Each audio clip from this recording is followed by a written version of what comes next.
Exactly taken from me. This one right here is only for me. My power's so raw, you're living it. I bet you bet on my odds. If I had to fly, so I dissolve the minute I got on my bed. Don't need 2 cents or your consent to give it 100%. Cause I'm a beast, so lower your head. I rise, I set.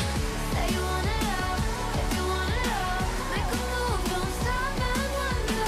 Gotta take it out, cause I want it all. Don't stumble, I'll keep bouncing back. Take a step, cause I've been bouncing back. Yeah, I'm bouncing back. Yeah, I'm bouncing back. I keep coming back. I can't hold it back. Yeah, I'm bouncing back. It's just a mission. I do them in my sleep, no commission. I like a side quest, love opposition. With surgical precision, they make losing their tradition. Yeah, they talk, but what they say to me, I'm chewing it all, sitting in my jaw, the way that I hurt you to think. I'm building a wall, 90s tall between you and me. I'm out of space, you're out of peace. It's a different game when I'm out of your league. Say you want it all, if you want it all. Make a move, don't stop and wonder.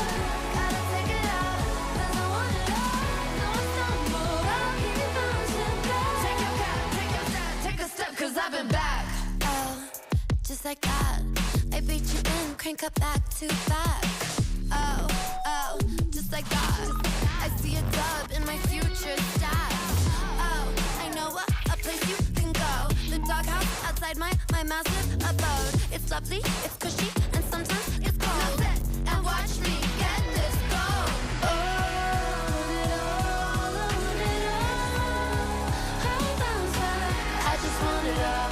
I just want it all. I'm gon' bounce. I'm gon' bounce back.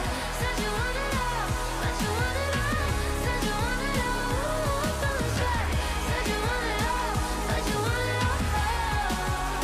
I can have it all. If you knock me down, I will feel the fall.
We up in your business, we ain't stopping, yo, it's time to go, let's get it.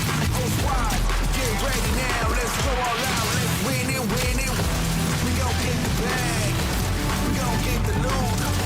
And if we gotta fight, you gonna get the boot. Nowhere to hide, when we in pursuit. We the champions, y'all can't dispute.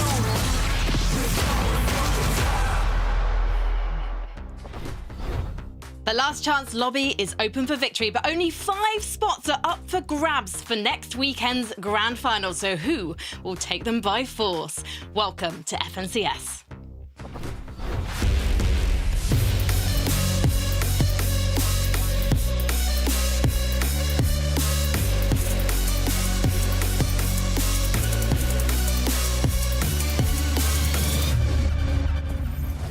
We are edging ever closer to the grand finals of Major 2. There are 9 spots up for grabs in the Global Championships in Antwerp, but tonight there are only 5 spots up for grabs in the weekend's competition. So everything is on the line for the duos tonight. And you know who we've got back to celebrate? We've got Levin. And Levin, you ain't no jinx. Defend yourself. Well, I'm glad you're excited to have me back. I didn't think anybody would notice, but no, it's good to be here. We got a bunch of really fun, exciting games, high-stakes games. That's what we all want to see, eh? Yeah. Takata, how's it going to go down? Well, it's very simple, honestly. It's as simple as you win a match and you're in. It couldn't get simpler. There's no consistency leaderboard. There's no trying to do really good every game. It's one game, all that it takes to get that golden ticket to the grand finals. And obviously, if you got your golden ticket, you're not going to be in the lobby, so your drop spot's going to open up. Some people are going to be feeling like, oh, highest ground is kind of looking a bit safer now. So there's a lot to look forward to tonight. Except for a couple of duos, it's going to be looking pretty unsteady because we've got some legends in the lobby tonight, and 2 of them are going to be having a showdown at Frosted Flats 11. But you know what? Instead of going by heart, let's go by head and take a look at the numbers for these guys and see what separates them, because it is Tayson and Savage Levin. Yes, 2 former teammates, protagonists of EU over the past couple of years, or since EU's inception, really, when you look at these two's legendary careers. Not quite had the greatest years so far in 2026, and again, not had the best of majors. I think when you look at how the heats went for both of these teams, there were problems across the board. I think when you look at Mr. Savage, and you know, in particular, it just felt like we were watching him play a bunch of solo endgames. Truly was never anywhere to be seen. We didn't get to see their synergy. And to cut on the other side of things with Tayson and Mustache, it just felt like they just didn't understand what they were doing in mid-game whatsoever. Both of these teams now have left the spots they were playing at during the heats, and they're now landing and contesting each other at Frosted. And so we'll see in the games where they do win what they're able to do with it. But it's not going to be easy for either of these 2 teams today. And a concern I have that you were alluding to is a lot of the issues stemmed from that mid to late game, but I was watching Savage yesterday, right after the stream ended, they went straight to practicing off spawns, and there's only so much time from when you qualified today to, you know, this last chance qualifiers. So I don't know how much prep they're actually going to get in terms of kind of mid game, end game, and I think it might be a little bit focused on that early game actually. And when you think of these names, I mean, Tayson, Mustache, they've got 45 FNCS finals combined. Tayson's a 5x FNCS winner, was considered the GOAT of EU competitive, or just Fortnite competitive in general at one point. And you have Mr. Savage on the other hand, who has qualified to 25 FNCS finals, but he's yet to actually win one. And both of these duos, Levin, it's just duos that you don't expect to see in a last chance qualifier. I mean, these are some veterans that were basically pillars that have brought up EU competitive Fortnite throughout its history. And seeing them have to qualify through a win-only format, it's just, I don't know, you just don't expect it. I think the scary thing is how messy some of those Frosted early game fights end up being, right? We saw it a lot in the heats where there will be teams there, and unless you're Sky and Scroll and people sort of respect you enough to leave the spot alone, you just have all the different teams around that area who like to just sort of run through that POI and just make it a complete mess. So who should be moving then, Levin? I mean, again, at this point, you were just too deep in. You know, wherever you're moving now, like looking across the map, wherever you're going to move, you're going to be contested somewhere else anyway. They've both chosen to contest this spot. There must be something deeper as to why. I can't quite see it just yet, but hopefully it works out for the both of them. Well, you set your own fate. Let's head over to our casting duo. Tonight we've got Taco and Mini Miner. They're going to also take a look at the lobby list. Look, Minnie, your predictions were just so on point the last time that we were on air that we had to make sure that we could get some proper Mini Miner insight heading into today's 5 lobbies. And this time around, though, I think you're separating a bit from the normal Welsh angle. Am I right on that? Yeah, you're absolutely right. Akira and Karama are the team that I've got my eyes set on for tonight. They're a team that typically you wouldn't really expect to be in this position, but based on their recent performances, it's almost a bit of a no surprise, the fact they found themselves in this last chance lobby right here. They had to qualify to the summit through that second chance qualifier, but the good news is that although they are contested today, they didn't actually lose a single game off spawn yesterday in the qualifiers. So it seems like this is the sort of team that can really sort of show up when their backs are against the wall and things really matter, which is exactly what this lobby's about. Without a doubt, and that roller coaster of emotions is going to continue for more than just the Gentlemates fanbase and Nikoff, because one duo that I've actually really been keeping an interest in is going to be Quix and Zuki. They are coached by Grippe, and I'm just really excited for them because this is a premier opportunity to try and staple your fate on that Major 2 Grand Finals Battle Bus, and for these two in particular, it would be their first. So for the German community, I'm sure they're going to be getting plenty rowdy for this duo, and really looking forward to seeing if they can deliver on a little bit of the hype that's been kind of building in the background. Yeah, and this is what this lobby can really bring. Some of these newer teams that haven't made an FNCS Finals, all you need is one good game. But of course, there's plenty of other teams to break down going for that one big game. So we'll throw it back to Des to do just that. Thanks, guys. Let's take a look at the lobby list now, because yes, as Mini Miner put it so well, these duos are looking for that one big game. Consistency doesn't matter here, but Comeback and Seti yesterday, 11, they didn't have... Oh, I should say yesterday on Sunday, apologies, they didn't have any big games. They didn't really have that many big games in the play-ins either. Should we be worried? I think, yeah, there's some cause for concern, right? They sort of come out of the gates flying in their heat. Obviously, they were uncontested when we thought they would be contested. And, you know, they did show, like, that there were signs of what we expect from these guys. Ultimately, Seti and Comeback are two of the most experienced players in this lobby today. Both known historically for having good endgame fundamentals, right? And being able to sort of make the right plays in endgame. Unfortunately, in their heat, Sakaya, a lot of time we were just seeing Seti solo clutching, right? And so clearly things aren't quite there as far as these two being on the same page. The mid games actually aren't as clean as they probably need to be to set them up to have the type of end games they want to be having. And so, again, in the lobby where these end games are going to be unlike anything you usually see, right? I do worry about these guys a bit in terms of how they fare.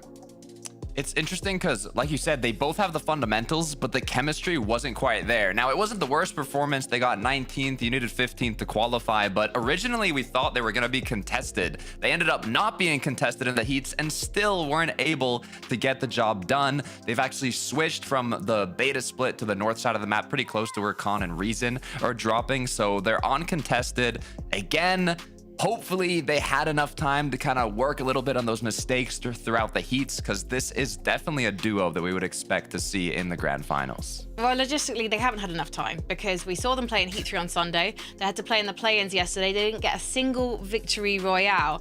And I know that the Polish community, they use this phrase. I don't understand it. They say, Comeback is but, with one T. I don't know what it means, but apparently it means that the Polish community really respect him. And I just don't understand why these two aren't gelling. And they've also got Cammy coaching them, Levin. What do you think Cammy is going to be coaching them to do apart from, you know, fixing their entire game?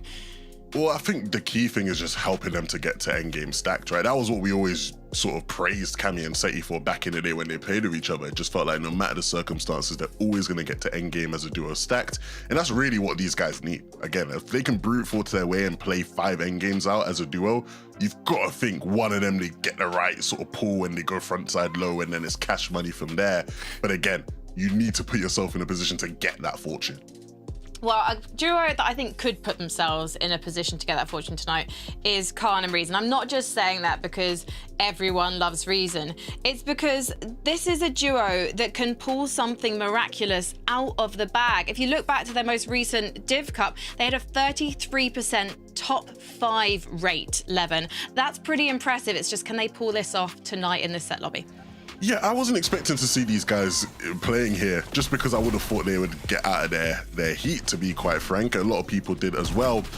And these guys have all the firepower necessary in this type of format to where, again, like, they're one of the teams that I'm predicting to win a game today just because they have that ability to brute force. You're seeing the highlight package here where they are in this lobby. On height. They're a team that is going to be aggressively just trying to psycho height by any means possible. You know, Reason does a good job of making it clear that he's been practicing his 1v1s, wink wink. And so, you know, if they are in a situation where they have to contest a team for it, you know, Khan's always going to be a player who you expect to hit the shots, man. This brother's aim is just unbelievable. Separate note, shout out to all the controller players that have been just bossing it in Fortnite lately, right? The likes of Teeny, Curve on NA. You know, Khan is a type of player who, again, I think on his day can play at the heights of some of those guys. He has that type of firepower. I think we'll see it today. I think they made a mistake though, Levin. You don't want to get first place in the play-ins, all right? It's great, you know, it's great, but for some reason you get first in the play-ins, the heats just don't go your way a lot of the time, and that's what happened with Khan and Reason. We really expected them to make it through the heats, but they just weren't able to find their grasp. Now, they've actually decided today to go to polar opposite sides of the map, from south to north. They're going to where Vico Mali qualified from, so hopefully it's gonna give them enough. Takata, was that a counter jinx?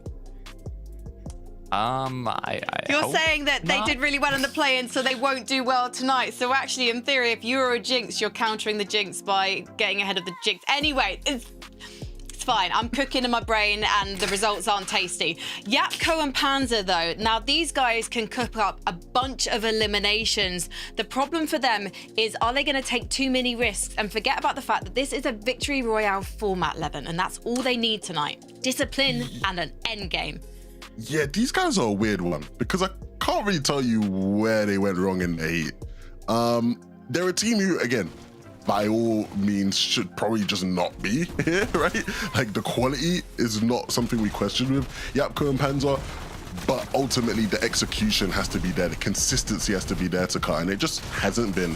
The one thing I will give them, though, right, is that when you're looking at pop-off potential in this lobby, like, you have to put them high up on that list, right? I think this highlight package is a perfect example of the type of thing that they can do and where they will be a threat in today's game. On these mid-ground layers, just looking to low ground and just completely wiping people out. Yeah, I mean, I can tell you where they went wrong in the heats. They only made it to top 10 in a single match out of every game in the heats. They were struggling a lot to make it through those end games and fully set themselves up for those late games. But like you were mentioning, Levin, when they get that pop-off match, it's a big one. So, I mean, even qualifying through today, they had like a 30 elim plus match to get here, and they can make it happen. And the good news is all you need is one win. Doesn't matter if you dud every single match as long as you win one. That's the problem. These guys, they pop off. We know they can pop off. They can have an average, like in the play-ins yesterday, you mentioned that 30-plus game gave them an average elimination overall of 11. It's just the fact that they're not getting the victory royales to go with it. I have concerns, but you know what?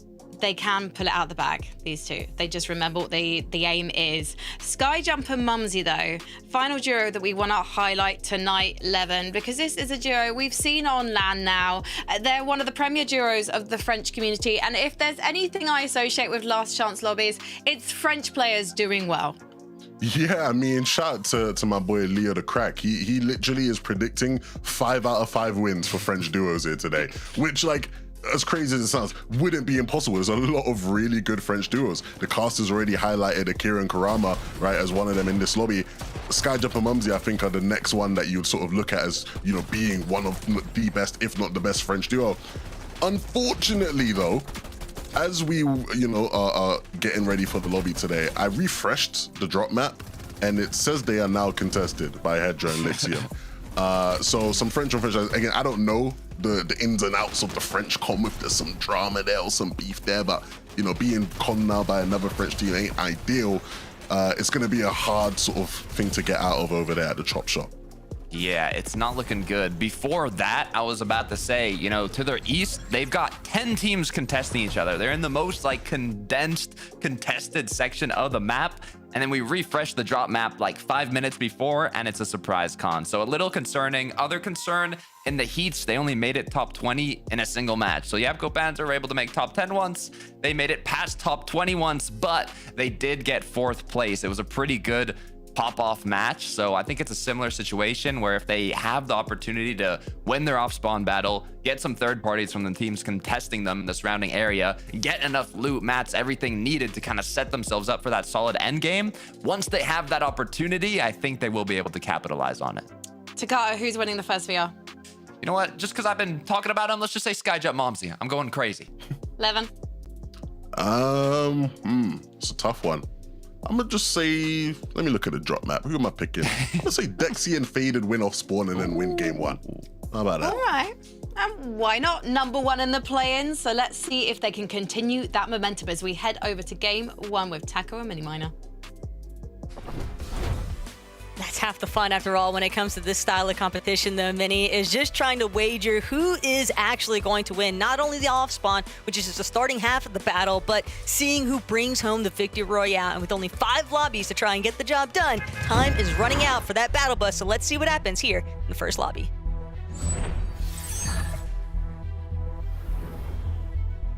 Yeah, this is it. Their time is now. Last chance lobby, the last chance to qualify through to the Major 2 finals. And like you just alluded to there, Taco, a lot of these early contest stations are going to set the tone for the day. If you have a good day or a good off spawn at the beginning, you're likely to set yourself up to continue. So every single one of these players will be looking to not be sat out for the very first game right here. Of course, we've got our eyes on the big one. It's Savage and Truly against Tayson and Mustache.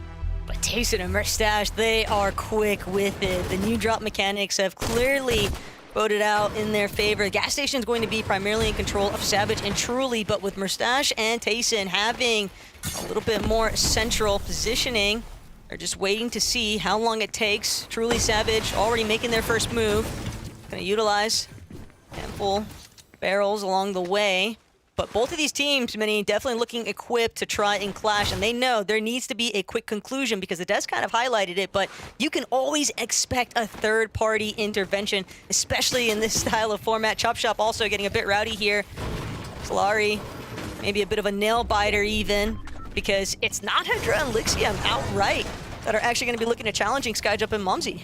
Yeah, a little bit of a difference right here. So it seems as though Hedra and Lixium have had to make a little bit of a last-minute change. So Skyjump and Momsy, of course, maybe bullying them off a little bit, but they're not uncontested with it. Truly and Savage getting involved in a little bit of a battle here as well against Mustache, who's now cracked. Savage on the wall, looking to try and get some damage on through. Can't quite find it as of yet, but they're getting so aggressive here. We knew this battle was going to boil over at some point, and now it just about has. They're maybe conscious of that third party looking to rotate on through. And they're staying inside of these buildings here, Taco, ensuring that they're not using too many angles from different areas and different teams from other perspectives. Truly here, it's a big day for him. Not a star-studded performance like we would have expected from him when it comes to the heats. Hopefully they can fix themselves up today and, of course, firstly win this off spawn, but get that win as well. And it's a nice shot there from Mustache just to turn the tides in this fight, looking to try and make their way up if they can, which Mustache does. Savage looking on the wall of Tayson as well inside the box, takes him down. Mustache is in the box as well, takes down Truly. Now it's all up to Savage, who closes out the fight so well. And that's what the experience can do here. And that was a great protective angle as well from Savage. Even from the get-go, when Tayson initially had that rooftop control, Savage did a great job just pushing them back down to the low ground. But Dusty, Orchid, they might be the first to strike here at Chop Shop, and that's going to be the end of the road for lobby number 1. Skyjump and Momsy are just going to have to look to reevaluate how this off-spawn might actually play out, and even getting a quick review where things went south. Momsy just did not anticipate the wraparound from Thorkill. Just a great job at getting that surprise angle.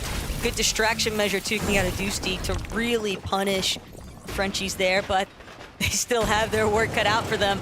Renzi making his way over with Cactus, and sure enough, Mini, you can always expect someone to come after the fact to try and shut down any sort of opening potential. No. What's this, though? Reason as a solo. This is something that we saw in the heat, but new plays has gone down, so it's down to a 1v1. Ritex versus Reason, playing down below. Reason with good HP, looking to try and drop him into the box. Nice little ramp there to actually block off Reason's angle. Ritex still looking for Reason, but it looks as though Reason's still trying to find a different angle from elsewhere. Luckily for them, they're sort of fighting on the outskirts of the map here, so third parties won't be too much of a concern, but as new plays just continues to dwindle in terms of that HP, Ritex just cannot get that revive off. Reason is sort of using this bait to hopefully find an angle here, but he's trying everything and anything here, Reason, to get off to a good start. Smart, though, by Reason. He knows that the longer it takes, the more feasible it'll become for him to win this battle of attrition here, but that little bit of Siphon materials could be the difference maker right now for Ritex, as he's still looking up, waiting to see whether or not he'll actually need to continue giving any sort of chase. So it looks like Reason is a little bit more preoccupied with just trying to get out of dodge. He'd rather just opt for a retreat circumstance, because playing for the reboot, that is always going to be priority. Both of those solos better left to try and pick this one up later on down the line, because they can't waste too much time. The longer it takes, the more you delay, the easier it is for other teams to essentially punish you once you finally do making your way into zone. And for a team like Kurama and Akira, though, Heatwave Harbor is looking to be a little bit difficult to control. That's going to be interesting to see how that develops. Teasy, though, over here on the coast. Izzy on the other side. We have a straight 1v1. Nosif, of course, down. Teasy still looking for angles. It's just a game of who's going to take that first shot, who's going to make that angle for themselves. See Teasy angling towards the vending machines here. If he has enough gold, he can potentially purchase one of those med kits, but doesn't look as though that's the case. Is he trying to maybe use those as bait? You can see he has the piece control on the wall. It's a slowish fight right now, but both teams know that losing off spawn here early on is going to be disastrous in terms of the way that this lobby plays out. Nice pieces, though, from Izzy trying to find an angle. Doesn't hit the shot, but gets a return shot from Teasy to send him back to the lobby, and now waiting for the second game. Yeah, I was really just hoping that that 180 would go his direction, not the other way around, but well played to Teasy to at least lock down. Right now, the initial drop map, the mini, seeming a little bit more suggestive than anything else, because there are a good amount of teams that have already kind of revealed their hands, and they have zero intentions of really allowing this lobby to find any sort of, I think, replayability. Everyone's just trying to do what they can to get out on the first go round. They don't want to keep having to take the risk, because with every single match that goes by, that's where you can kind of expect to see a little bit more of those off spawns. And again, just knowing that whoever does win in this game is going to essentially open up a potential play area, but at the same time, if it's a team that was contesting another, you just have to expect that another team would look to try and preoccupy that position instead. But right now, Wheat, Sined, Battlewoods, and they're not the only ones. Dexy and Faded, the newer duo for this competition, came together specifically for it, and now trying to make sure that it was for a good reason. Taking a chance on the other. But Tricks and Snaked, playing it slow. And the thing is, when you have these positions on the map, like Latte Landing, that are more towards the outskirts, it is a bit easier to kind of take a little bit more of a pause, but Faded now trying to take things up a notch. Only a matter of time before Snake and Tricks use up every single one of their builds. This is quickly turning against them. It is. Nexium Faded off the back of a really good qualifier here. Plays first place to actually get here today.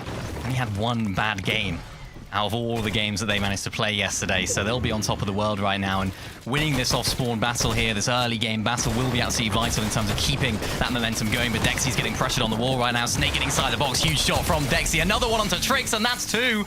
And Dexy rolling back the years here, finding yet another clutch, and showing that he's not just a coach, but a top-tier player as well. This is a really big confidence builder too right now. Not that Dexy need any of that. He's certainly a player that understands his own potential, but just fully winning out despite being backed into a little bit of a corner here. He just never really had concerns, because if anything, he knew he could trust Faded as well to just be that supportive piece. But those are the kinds of shots that when you connect, it's always going to build such good momentum early on. Combeck and Seti, though, this is a team we've had our eye on. Yeah, definitely. It was a tough heat for them, really. I mean, the analysts broke it down at the beginning of the day, how Seti was a solo in a lot of those games, and there's only so much you can really do as a solo when you're left in those end games. We know Seti's so talented, of course, been at every level of the game, and hasn't quite had that same success when it comes to duos at the beginning of 2026, of course, not qualifying through to the Summit, not qualifying to the Major 1 finals with Rax. So a lot of pressure, I suppose you have to say, on Seti, and I suppose you could say a lot of pressure on Combeck as well today, because it's no secret that he didn't have the greatest performance, of course, in those heats, so in the heat that they played, of course. So lots of pressure sort of on both of them to make this one work, because, of course, this is the last full major before the Global Championships. Of course, we do have the Global Championship last chance qualifier, but really, really big day for these guys today. And we'll circle back to them in a moment to see whether or not things have managed to take a little bit better shape for them, but Tarps and Ghosty, the opportunity, they were trying to get a little bit of a sneak up onto Skoes. Instead, both just feeling a little bit too injured. White HP steadily being ticked away at, rather fall back and then just reconvene, but this does not look like a surge building instance for the pair. Instead, they're forced to kind of just stay hovering along the outskirts of those buildings. Con and Reason, though, managed to get their revenge. Moving right to slowed them down initially, but here at Lifty Lodge, things have seemingly gone back to business as usual for Reason and Con. 3 eliminations now in tow, so whatever surge was they might have been countered early on, surely bound to dissipate at this point, Mini. Now it's exclusively on how well they're able to convert this into their endgame performance.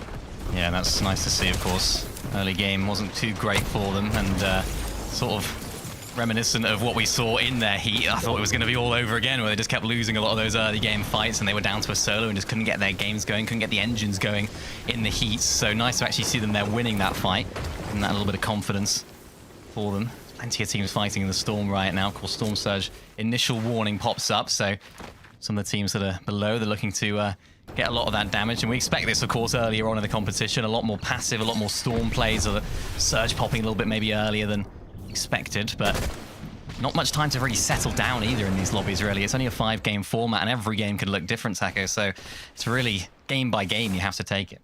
Yeah, if there was some form of a consistency metric, I do think that we would maybe see things be a little bit more lulled in the action, but with so many teams' hopes just hinging upon whether or not they can transition some of these early fights into a solid position for winning that Victor Royale at the end of it all, that's where things just get a little bit more dicey and Surefour. But Lucy, another one of those duos where you wouldn't have originally expected it. It's been Surefour and Repairs for quite some time, but now Belusi as the new duo, and Surefour trying to gauge whether or not this is actually going to bow them the level of success that they need.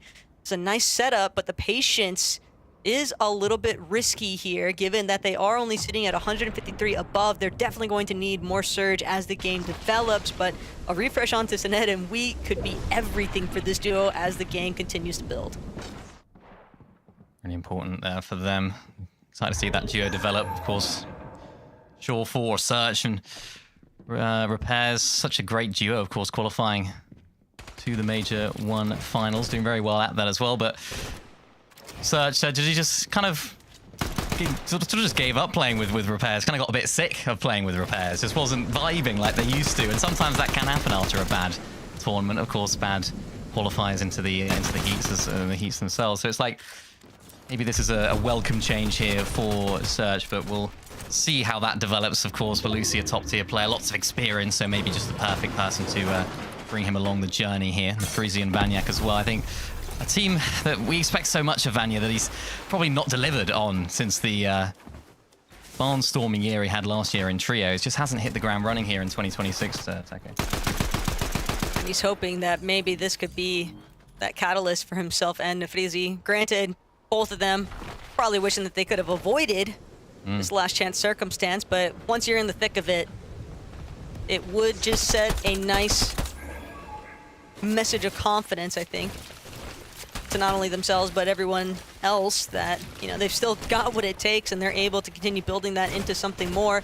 Savage and Truly, though, after their off-spawn success, now in a pretty well-based position, 585 above, so definitely in full control of their Surge metrics, and that is something that was 1000% proving to be a massive problem for this duo throughout the course of their heats. Question is, though, Minnie, whether or not they're actually going to be able to try and establish some form of height control.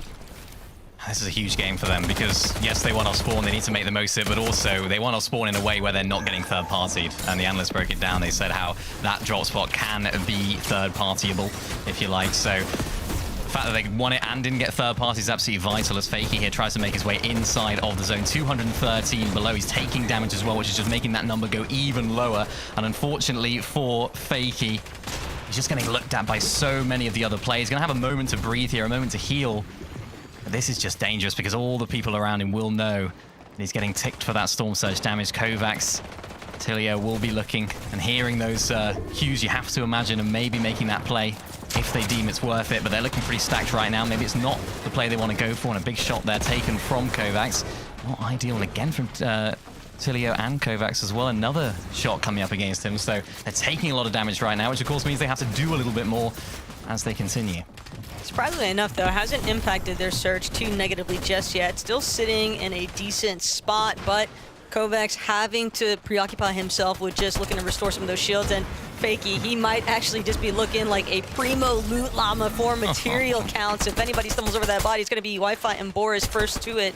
Hedra and Lixium, or another duo in that same area, looking to apply some pressure here. But that was a big mat refresh, as you can tell, for Boris and Wi-Fi, to continue now to gauge whether or not they want to try follow the crowd with this next rotate. When you are caught in these little areas of congestion and you are recognizing the fact that there is a team already established a little bit further ahead towards that next front side of zone, it is going to be a bit of a difficult endeavor.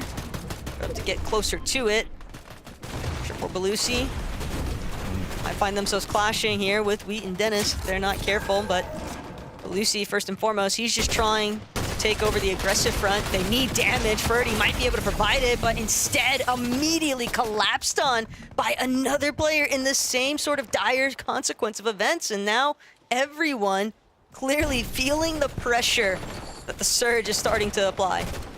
Yeah, it's the teams that have fought that are looking pretty strong right now in terms of the Surge damage. The teams that have effectively and efficiently fought, like Reason and Khan, although we did lose Khan a little bit earlier on, they moved their way back, they got their way back over, and of course won that second fight. So 3 eliminations for them keeps them well above, but it's the teams that have been a little bit too passive at the beginning of the game that are just slowly toppling right now as they get involved in a lot of these fights and end up forcing themselves into fights. You see Reason and Khan making their way underneath the builds right here. And for Savage and Truly, there's a situation we have seen them in the heats as well. They're getting looked at by a lot of different players in the lobby. And for Truly, it's your time to shine, my friend. This is where you need to stay together as a duo, ensure that we can see how well they can play these end games together, because that's been their problem. It's been Savage clutching. You can only do it with one player. And in this type of lobby format, that's just not going to be an option as a solo. Your expectations of delivering on a Victory Royale just become ever so slim. It's now Catch Fee, potentially one of those players that's in a bit of desperate needs for some Surge damage. Khan, Reason trying to see whether or not they can capitalize on this circumstance. But whenever you do have players that are just getting a bit over aggressive, trying to immediately crash into the box that you're in to find that additional bit of damage, you can play spoiler, because you don't even necessarily have to get an elimination. Sometimes it's just about avoiding taking damage, avoiding having to take that pause to heal. As now Seti, Combek, this is a little bit more playing towards their strengths. Combek has that mythic pistol in hand, so one thing that they are fully aware of needing to have control over is height, but maintaining height in this type of lobby, especially when we're pulling over towards Battlewoods and the trees, can be difficult. And Reason, Khan, that little spoiler circumstance seems to have actually taken place here. If Reason's able to get the revive off yet again, these two are going to have to really hit the ground running here. Zone has caught up. playing from backside just means that they are going to have to break through so many pre-existing builds, and not only that, but players just waiting to ambush.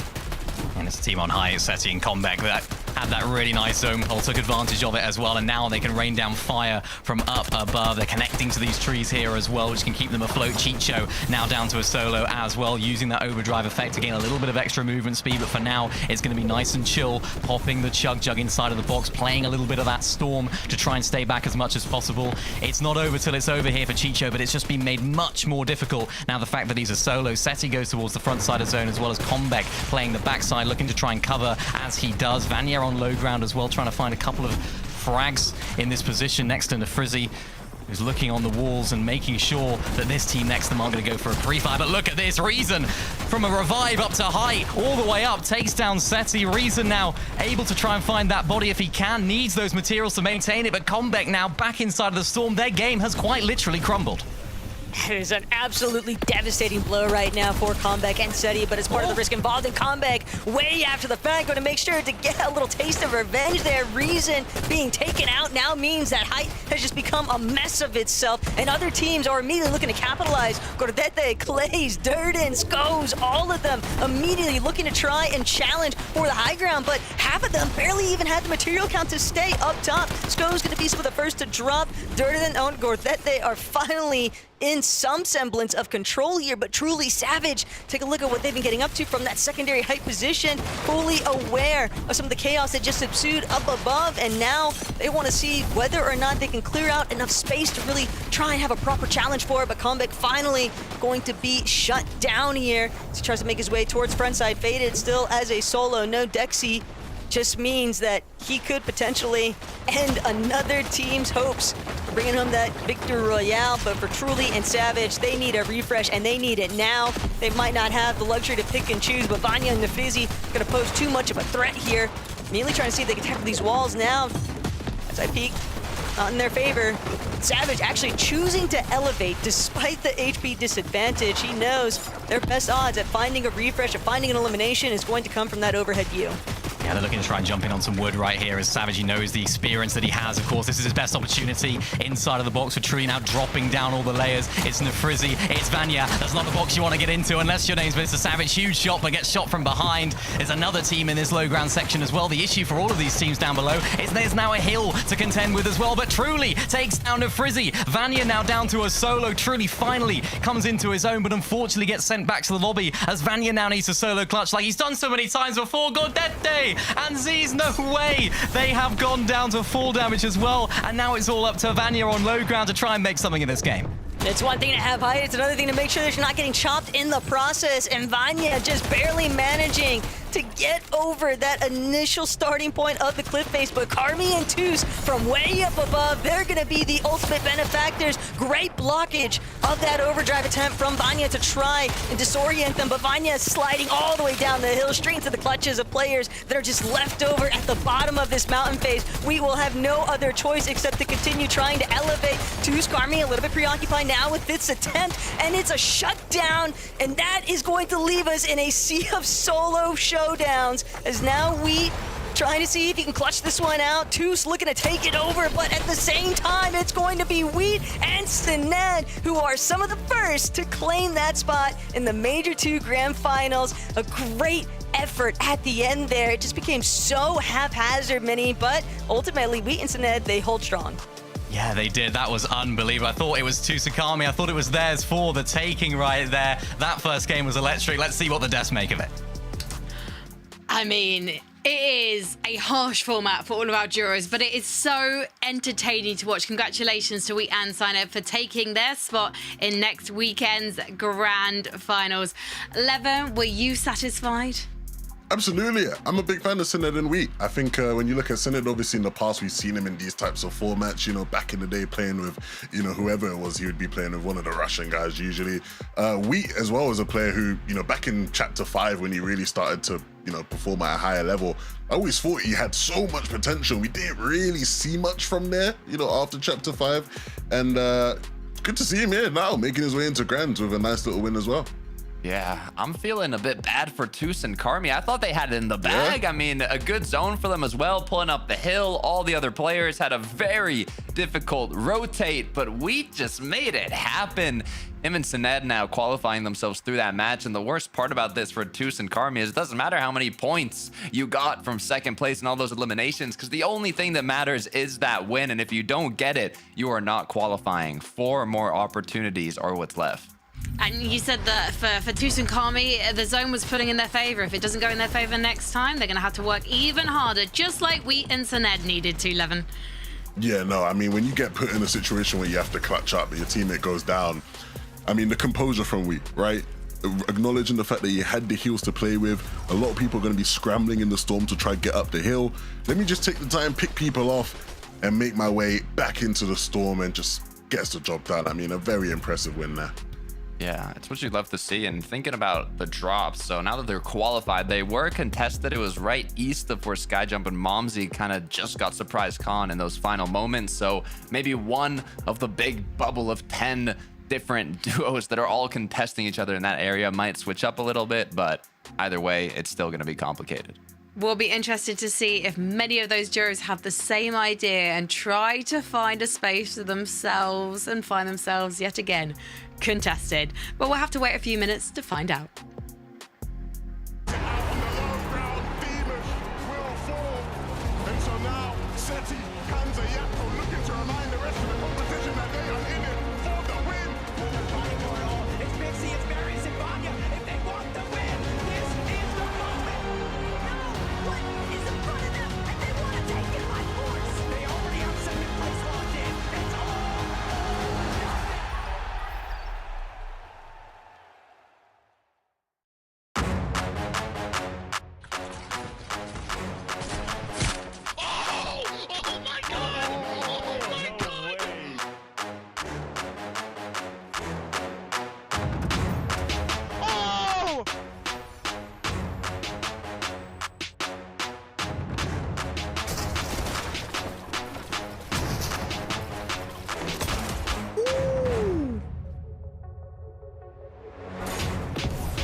I got here with a lot. I'm popping med bit. Wait, short. Got 6 builds? No, max up. Wait, if you're mid, wait. 100! 100! Oh my god! Oh my god! Oh my god!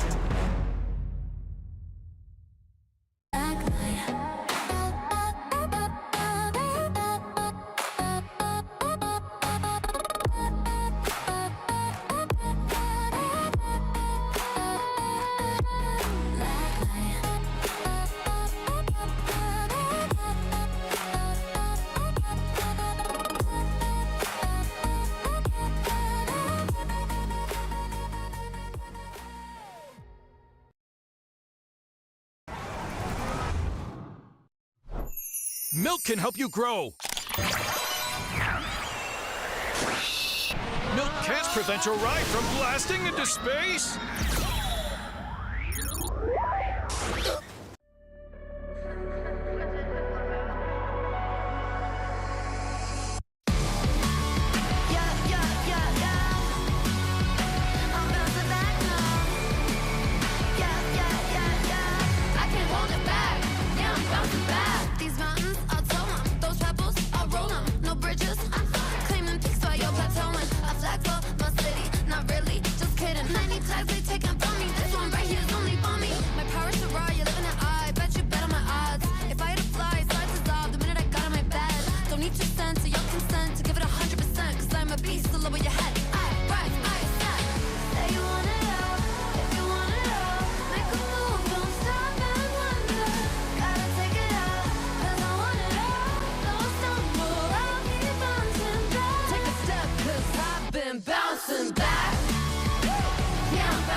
There are 4 games left in tonight's last chance qualifier, which means there's only 4 spots in the grand finals, and it's going to be so exciting to see who is going to fight the hardest to get them. So let's talk about who showed promise in game number 1, because it was so great to see Savage and Truly taking down Tayson and Mustache, not because they're Tayson and Mustache, more because these guys are 2 players we really want to see in the lobby this weekend, Takata.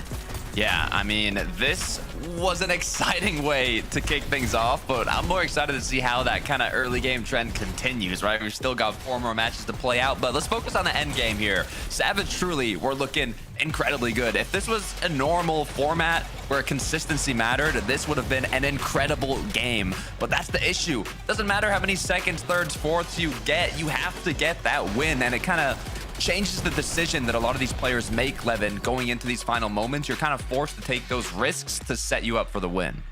Yeah, I think the big thing there was just they couldn't find the refresh they needed in the 11th zone, and the zone wasn't very forgiving either as it started to pull up the hill. So it was like you just had to make a play, and they couldn't find it quick enough. But promising signs, ultimately, both of them being in a position to try and find that refresh in the same place. I think you give them a couple more opportunities, they probably find it. And Tetia and Combeck already look miles better than when we saw them playing in Heat 3 on Sunday, Levin. They were very daring to go for that high ground when their surge was only just above the margins, but unfortunately they couldn't go the distance. Yeah, I mean, well, the problem was the surge, right? The problem was Big Boy Reason who decided to get involved. I mean, yeah, it was unfortunate there, but again, it's one of those things where it does tell us a lot to care about their intentions, right? You saw they wanted to play high. They wanted to just try hold it out. They're clearly thinking, what can we do differently to try win these games? It didn't matter for Reason and Con that they were low on mats, low on health. They went for that high ground. And what was interesting to me is after they went for that high ground, like 3 different duos decided it was time to go for height. So you can see Reason Con here made an incredible quick elim onto Seti, but once you see the high ground being fought, you have all these other lurkers down below kind of peeping up at the sky and realizing, okay, now's a good time to take it. We need to get the win. High ground is going to help us get that. And then everybody just started going for it. It was absolute chaos, I believe, in the 10th zone. So I don't think that trend's going to change much continuing in these next matches. Selfishly, I have to say that Reason and Khan's loss is our gain on the broadcast, because watching their early game, Reason taking on that 2v1, showing off that he's been practicing his own map, then having to get the reboot, finding some action in the mid game, and just getting through every disadvantage and turning it on its head, Levin. We want to see more of that. Yeah, I mean, look, Reason and Khan are going to be a fun team to watch in these games, especially if they're going to keep making those types of plays. But that's what I said. I said, look, they're going to be a team that cycles high in most of these games. And game 1, they already show it, so I'm sure there'll be a bit more of that. Yeah, I'm wondering then, are there any other duos you think that can maintain the consistency tonight, Takata? Oh, and Levin, I know you're keen. No, you're keen. You're keen. I mean, let's hear it, Levin, because you had the good predictions. Carmi as the and caster. Toos, I know, for you were example. flaming our predictions throughout all the heats on the desk. We brought you here, so let's bring up the desk predictions. Yeah, I mean, let's talk about Vanya, right? Because Vanya had a great solo clutch. But unfortunately, it doesn't really need much to have a great solo clutch if you ain't winning in this lobby, ultimately, right? For a second, I thought we were going to be throwing it back to the good old Chapter 3, Chapter 4 days when me and Shio Wager used to cast over Vanya's solo clutching games all over the shop, right? Of course, again, for people who've been in the Fortnite comp scene for a while, you remember he had one of the best sort of reboot round solo clutches we've ever seen in this type of format. Unfortunately, couldn't replicate that success here in this game. But again, if Vanya is here to play, that's going to be a big factor. And playing with Nefrizzi, I'd actually expect to see them up on height a lot more, because that's what both of those players have been known for historically.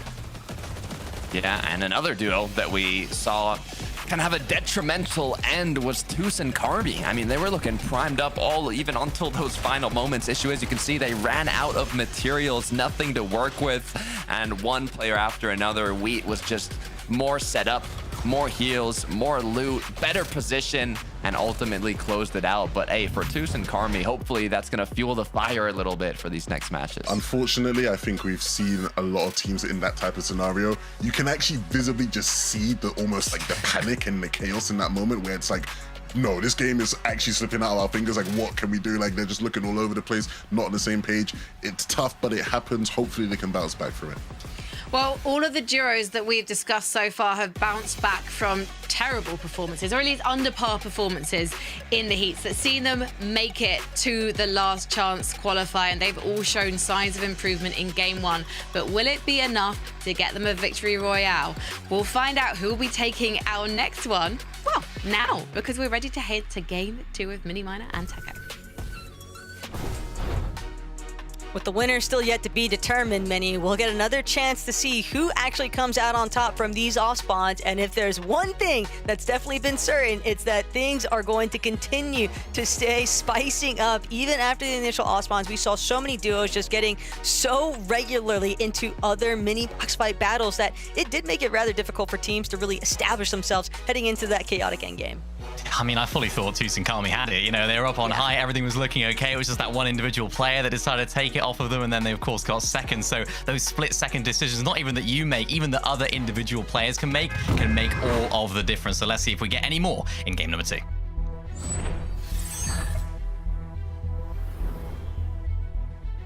Should come as no surprise, though, that a lot of this early game focus might have to be directed a little bit more towards Frosted Flats. Mr. Savage truly able to find success in game number 1 up against the likes of Mustache and Tayson, but you can always bet on Mustache and Tayson to look to run that right back and see whether or not they can actually change up the narrative here at Frosted. One more time, Savage truly prioritizing the gas station drop. Mustache Tayson on the other set of buildings. It's going to be Savage and Truly with the opening shots. They're always looking to try and start that fight a little bit quicker than Mustache and Tayson, who looks to try and play a little bit slower, but maybe we'll see how things develop over there. But here for Artskill and Lavero, it's going to be a very interesting fight, this one. Of course, French on French violence against Akira and Karama. And look at things over here at Frosted Flats. Tayson and Mustache finally getting closed in on by Mr. Savage and Truly. Big fight here for Mustache and Tayson, because remember, they lost that first fight after a little bit longer of a wait than this one. So they're looking to try and change their fates here.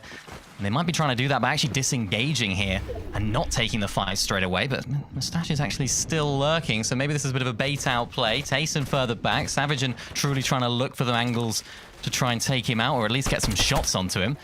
Maybe a little bit of a lurk play from Mustache down below is the idea, but no, he's revealed where he is. Mustache is there. Maybe not, actually. Maybe that was actually Tayson spraying the ramp below. Yeah, and Mustache is still unaccounted for from Truly and Savage, but now as soon as I say that, he's been spotted out. Savage and Truly have spotted where Mustache is. They're going to surely close on in, which is what they start to do. Truly from one side, Savage from another. Tayson can only watch on as he tries to make his way over.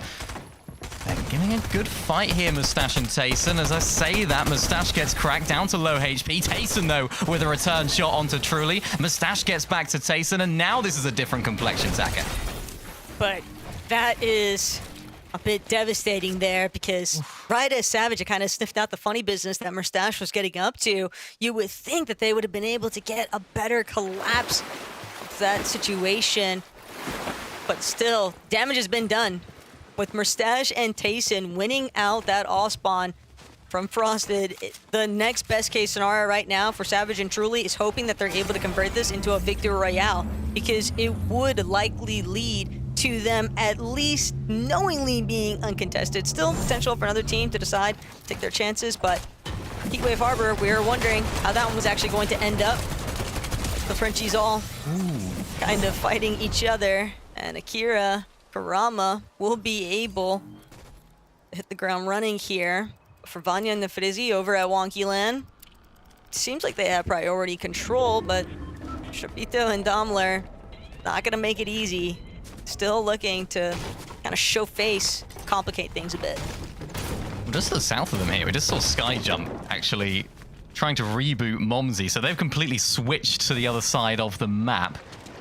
Maybe it was Momsy that got taken down by somebody in the area. Of course, wasn't a great start for them. And yeah, look at this. Skyjump wasn't actually able to get that reboot off. And look who it is. It's Tusankami, our second place from game 1. just looking on over, so they must have heard that reboot. But unfortunately can't find the culprit of who was doing that reboot. So Skyjump manages to swim away for now. And it's already looking pretty dire for them. Although I suppose you have to say, Taka, they are still in the game, which is contrary to what they were in the first game.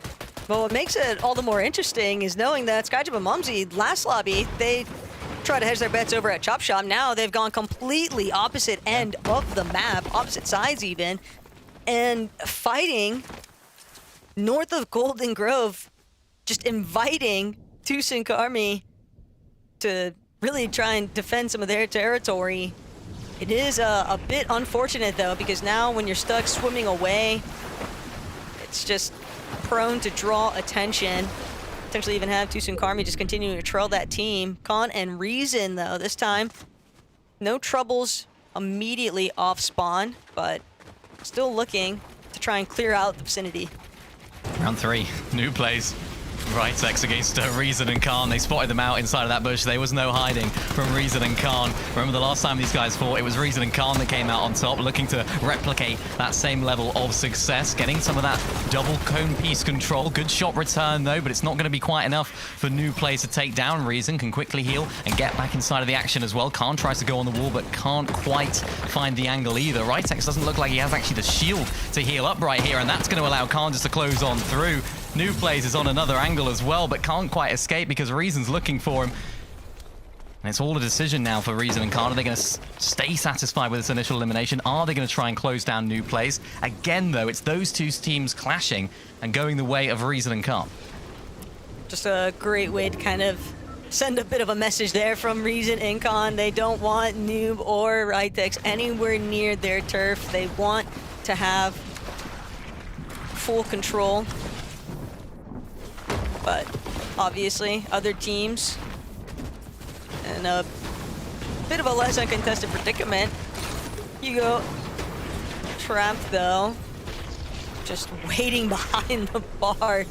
TZ and IZ have absolutely no idea until the scanner goes off. Pulsar scanner has completely revealed smart heads-up play. Oh.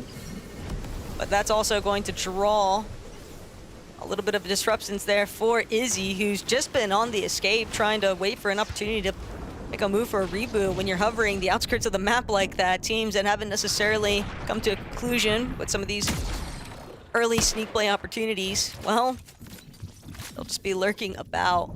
Unfortunate there, as he might be able to get away, but Svi and Chicho, they're just trying to get their surge built up in the first place. Yeah, not bad for these guys there. Just separate bases, looking for some shots on Arvahalo and Zivit in that area. And for some of the other teams around the map, a lot of these early fights can end in disaster, or they can end in... Oh, that wasn't what was supposed to... Hang on. That wasn't meant to happen. They were supposed to get the effect and then do that, instead of shockwaving each other or overdriving each other away. As Kiri and Yaxi make their way in towards the zone. Lixium and Hedra, of course, just next door. This is a big moment here for Kiri. I feel like we haven't seen the best of Kiri in the last couple of years. I remember he was sort of qualifying for grand finals. Maybe 2023, 2024 was sort of starting to cement himself as a top-tier player in the region, but we just haven't seen that level of gameplay from him. Now duoed up with Yaxi, a bit more of an upcoming player, of course, the Italian duo themselves. So excited to see what that duo can actually bring, whether we can sort of rekindle some of that previous Kiri magic that we were able to see previously. Never quite got to the very top, but maybe this is the catalyst for that resurgence here. And it's tough too, because when you have those, you know, moments under the spotlight, even as short-lived as they might be, it's still just, you don't really forget about those instances in your career, especially when you're with a new teammate. And not only that, but you're looking at the current day success of where some of your teammates might have ended up, right? Yeah. And for Kiri, seeing Ping and Ghost and how well things have actually played out for them, and they're given heats that they were able to avoid this whole prospect of the last chance lobby. But Raydon and Bimbo, definitely a heat to remember for these two. They were just caught in so much action throughout the whole course of it, and they'll have to bring some of that fighting caliber here today. You can already see they got off to a pretty quick start. 2 eliminations. Looking back in, very quick collapse of the Roban that probably wishes he wasn't on the receiving end of, but sometimes it's just how the cookie crumbles, and still other teams just continuing to kind of pull over. Very high surge bases, but Tayson and Mustache sort of lingering towards the outskirts of Sinister.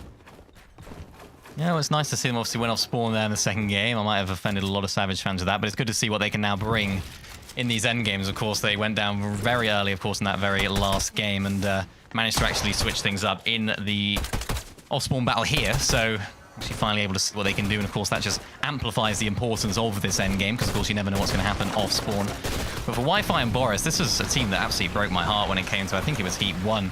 Because they placed second place in their final game. It was game number 5, only to, of course, Shark and Teeny. So you think maybe they just about did enough. No, they were 1 place off of qualification in their heat. And if they won that game, of course, they would have done it. But against Shark and Teeny, it's very, very difficult to come out on top. So I'm almost sort of rooting for these guys just to qualify through today, because I just had so much unlucky moments. There were so many unlucky moments, but I suppose if you don't get enough points, you're not worthy of qualifying. So need to reset from that and hopefully find some success in this lobby and, of course, in this fight right now. And we'll have to cheer on our separate favors, I guess, in this type of instance, Mini, because Quicks and Zuki look like they've got Wi-Fi and Boris a bit on the run here. But Boris now trying to see whether or not he can switch up positional advantages, just lurking underneath the floors there. Quicks and Zuki, but Boris doesn't get the opening shot he was hoping for. It was a great lurk wraparound, but you're not able to net the damage after the fact. It's now put them back into a retreating circumstance, and Wi-Fi will be punished for it immediately. Double team there by Zuki and Quicks. So the first elimination has been claimed, but Quicks is relatively low, a bit injured. Pause for a moment, but when you're playing hip-to-hip next to your duo, it's just going to make it all the more complicated for Boris to actually intervene. Oh, that sucks. I mean, yeah, Boris, it's unfortunate to say, but he has to do better there. You've got an edit on a wall. It's a free shot. The player's inside of the box, and he whiffs. And that fight could have gone so differently if he'd have connected with that shot. Now, though, all down to a solo, of course. Lost a lot of surge damage in the process as well. You saw only 11 above there on Boris, and it's going to be interesting to see how he actually approaches this, because, of course, you can buy the reboot cards back, but I think in the sense that he needs to try and get some damage back now, he's going to try and stick around and get the little bit of damage return, almost a little bit of a refund on the damage that he just lost from Quicks and Zuki. And excited to see this duo, though. I know they're sort of your sort of teammate, Taco, but Quicks is a player that I've sort of had my eye on for a little while. Sort of casted a couple like solo events, and he was just popping off in those. I think it was the sort of TCL solo events that they have for sort of the German and Swiss region, and he's a player that's really been popping off in those sort of solo competitions. So clearly has the ability. And let's take a look at replay here from Strapito. Find the nice knock, and that's what you need to do when you have an edit on someone. Hit the shot. Easy. Tough break there, though, for Elixium on the big screen. Unfortunately, not the type of outcome that you'd want to be caught in the middle of, but short kill to Ghosty. Still contending against each other. Both these teams, though, relatively low in HP, but for Tarps and Ghosty, they definitely got the whites to heal through it. So, just a little bit of a delay of the inevitable here. They'll be able to pick up the pieces after the fact. Vanya and Nefrizzi, though, they've also clearly fit in a spot of trouble here. An even exchange between themselves and Surefour. And when both players are just left in these isolated scenarios, it's just Vanya trying to play for the advantages of getting off the immediate reboot, but Surefour knows that this is also his best bet. They're getting back up in the running for a Victory Royale outcome. Trying to play, see whether or not they can close out. Oh. Great job to protect the make-it loot there, and yeah, Vanya just does not get the chance. Immediately turned on, falling back to those pre-existing builds, and sadly Surefour just had the control. Well, again, I mean, you know, for the player of Vanya's experience, you'd expect him to be sort of in his own box. You'd expect him to understand this is not my piece control. This is not something that I can edit before popping that chug, but just a lapse in concentration there maybe from the man himself. Got plenty more games to go though, 3 more, which I suppose sounds like a lot, but when it comes down to it, they're in a bit of a difficult situation off spawn, so there's no guarantees they'll be making this stage of the lobby throughout the day. Nice little flyby elimination there, or knock I should say, from Combeck onto Izzy. I think he was actually credited with it in the end, but nicely done from Seti as well. Just buys him a little bit of that time, ability to actually get towards the zone, but not without getting looked at by a bunch of other players inside of this zone. See Nosif there as well, unfortunately now down to a solo, having to heal off inside of the storm, and this just makes things so difficult. This is not when you want to go down here, Taco, because winning it from this position as a solo, even if your name is Vanya or someone along those lines, it is incredibly difficult.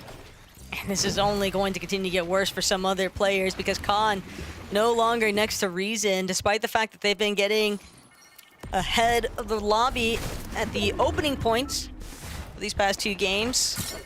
It's that mid to end game conversion. Once we hit that first partial where players are really starting to show those little glimpses of struggle or success, and for Khan as a solo here, there is a lot of lobby still left to be played out. Only 118 above. The whole focus is just set to where his current position is at, and that is going to be a dropout, not of his choice. Just too many eyes on. Fitzpatrick more than happy to pick over the body loot here. They've got to be wary though. They know other teams looking to close in where they're at. A pretty big box fight also starting to build up directly next to them. And on both ends of the spectrum, they've just got a lot to get through before they're out in the clear. So much congestion just really building up on this particular side of the zone, as now Yapko Panzer. This is one of those teams where I think a lot of people on paper would not have expected them to be in this current position, but you always have to draw back the fact that we almost didn't even see this duo in the first place. Big part of the reason why they even ended up reuniting was just due to the removal of the shock rocks. And they felt like they had a pretty good grasp of the competitive meta, decided, hey, let's just run it back since things have kind of shifted a little bit more in our favor, and yet still here today, struggling with some of the surge, hoping that they'll be able to find some form of a refresh to kind of put them across that finish line. I did say on socials beforehand of this this competition, they'll be going high every game, so expect to see them up on top of the lobby. Didn't see it really in game 1, but let's see if they are true to their statement as this game progresses into the end game right here. This is a team that I saw mentioned at the beginning of the day, Akira Karama, double mythic on Akira right now as well. Does seem like they are continuing that ability that they have. Of course, we know this is a team that can turn things around so efficiently. Last major, remember, they qualified through to the major finals through a victory royale in their heat. So although they didn't go all the way to the last chance lobby last season, it was a victory royale that did it for the last grand finals. So maybe this is their sort of format here, but for Taste and Mustache, big endgame for them, big moments. Maybe a chance to roll back the years for, I suppose, both of them, who haven't really had the greatest start to 2026, it must be said. And to be completely fair to the two of them, compared to all of the other competitors in this lobby, they did only have 4 of those matches to work with in their heats group. Just an unfortunate outcome from Mustache, having a circumstance where I believe his PC had blue screen prior to on the lobby starting, so didn't actually get a chance to make it into every single one of those lobbies. Sometimes that's just how things go, but drawing back towards where Combeck and Seti are at. Not on high ground. Not really working with any HP either.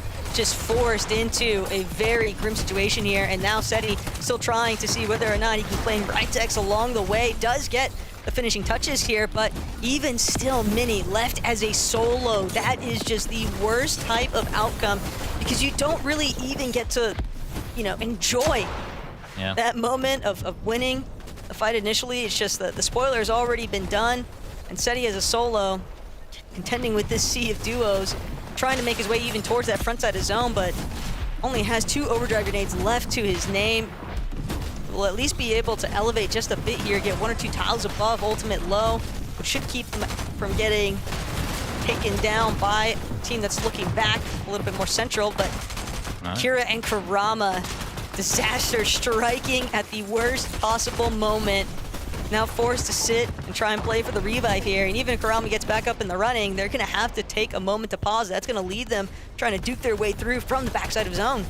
Yeah, big moment there for Kira Karama. They're looking so strong before those pre-edits started coming through, but look who is looking strong. It's Tilio and his duo. Kovacs up on height as Seti falls down at the bottom of the lobby. There's only so far realistically that he could go. Is that Akira and Karama looking to go for height? No, they decide to go for front side of zone.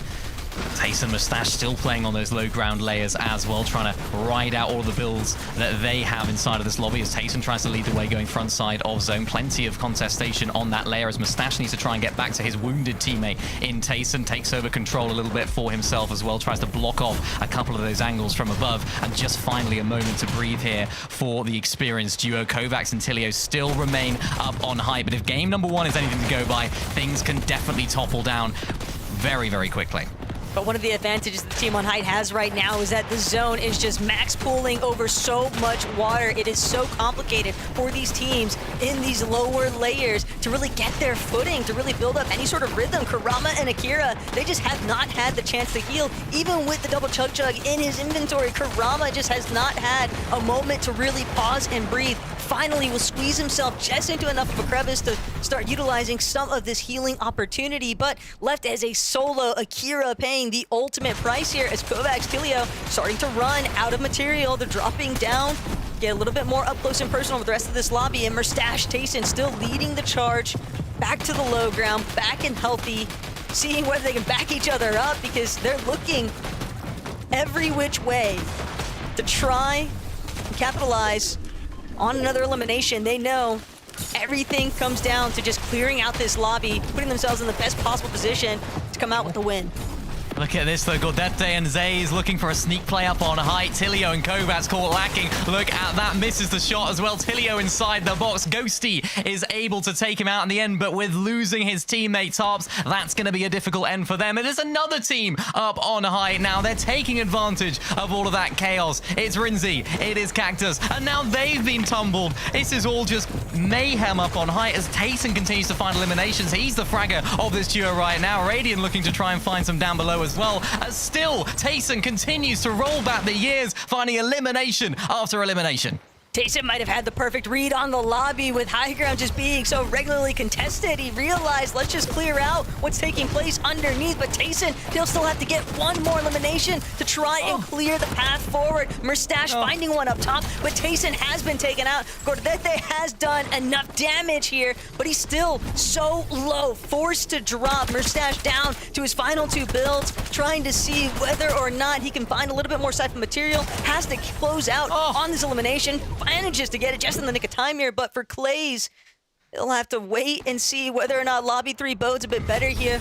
Gordete, though, now looking to re-challenge Mustache up on the high ground, and this time around, though, Mustache going to get the better end of things. But Bimbo and Radion, one of the only healthy duos in this lobby. They don't have much material to work with. They're going to have to contend with a player just one tier above them, and they're hoping that Brutus and Mustache do enough damage to each other to make this a clean and easy refresh circumstance for the Victor Royale.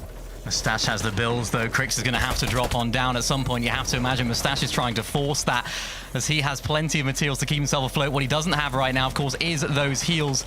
Can Mustache do what Mustache does best in solo clutch as Bimbo and Radiant take out the final player in the middle? It's now all up to Mustache to try and solo clutch against Radion and Bimbo. The overdrive grenades come through. Mustache can't do too much about that. He will fall, and Radiant and Bimbo make their way into the Major 2 finals. It's a tough break there for Mustache at the end. I think the Bimbo and Radion, whether they intended to or not, that split focus, Mustache can only look one way at a time. And unfortunately, it's going to be all success here for Bimbo and Radion. So, Desk, let's hear what you guys got to say.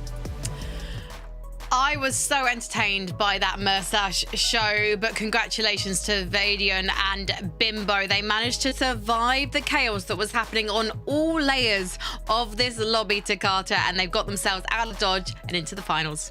Yeah, this is big news for them. They were contested at Sinister Strip, so it was a bit tough in the early game, but ultimately now all they needed was that win and they got it. I was a little scared for a moment, I'm not gonna lie. I saw Mustache kind of primed up there on height, getting elim after elim, and I was like, okay, wait, this isn't no regular 2v1, but it was a quick cleanup for Bimbo and Radeon, so it's what you love to see, Lev.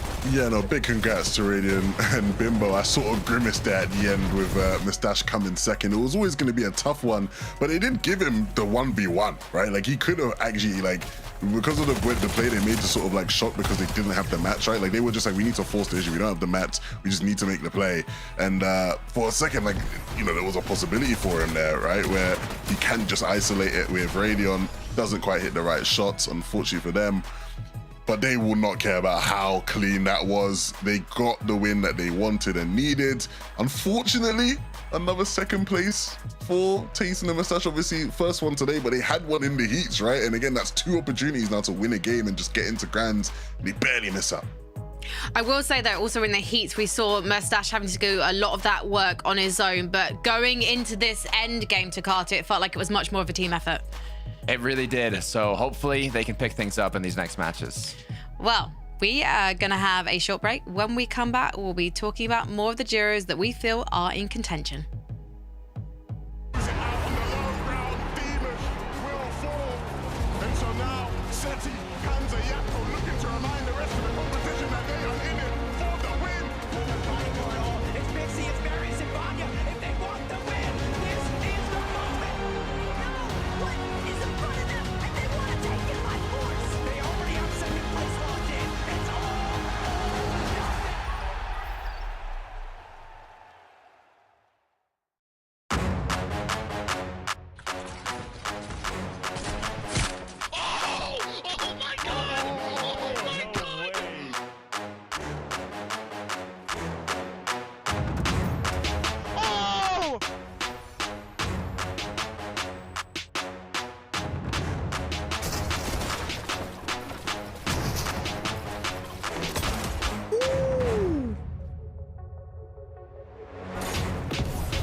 I got here.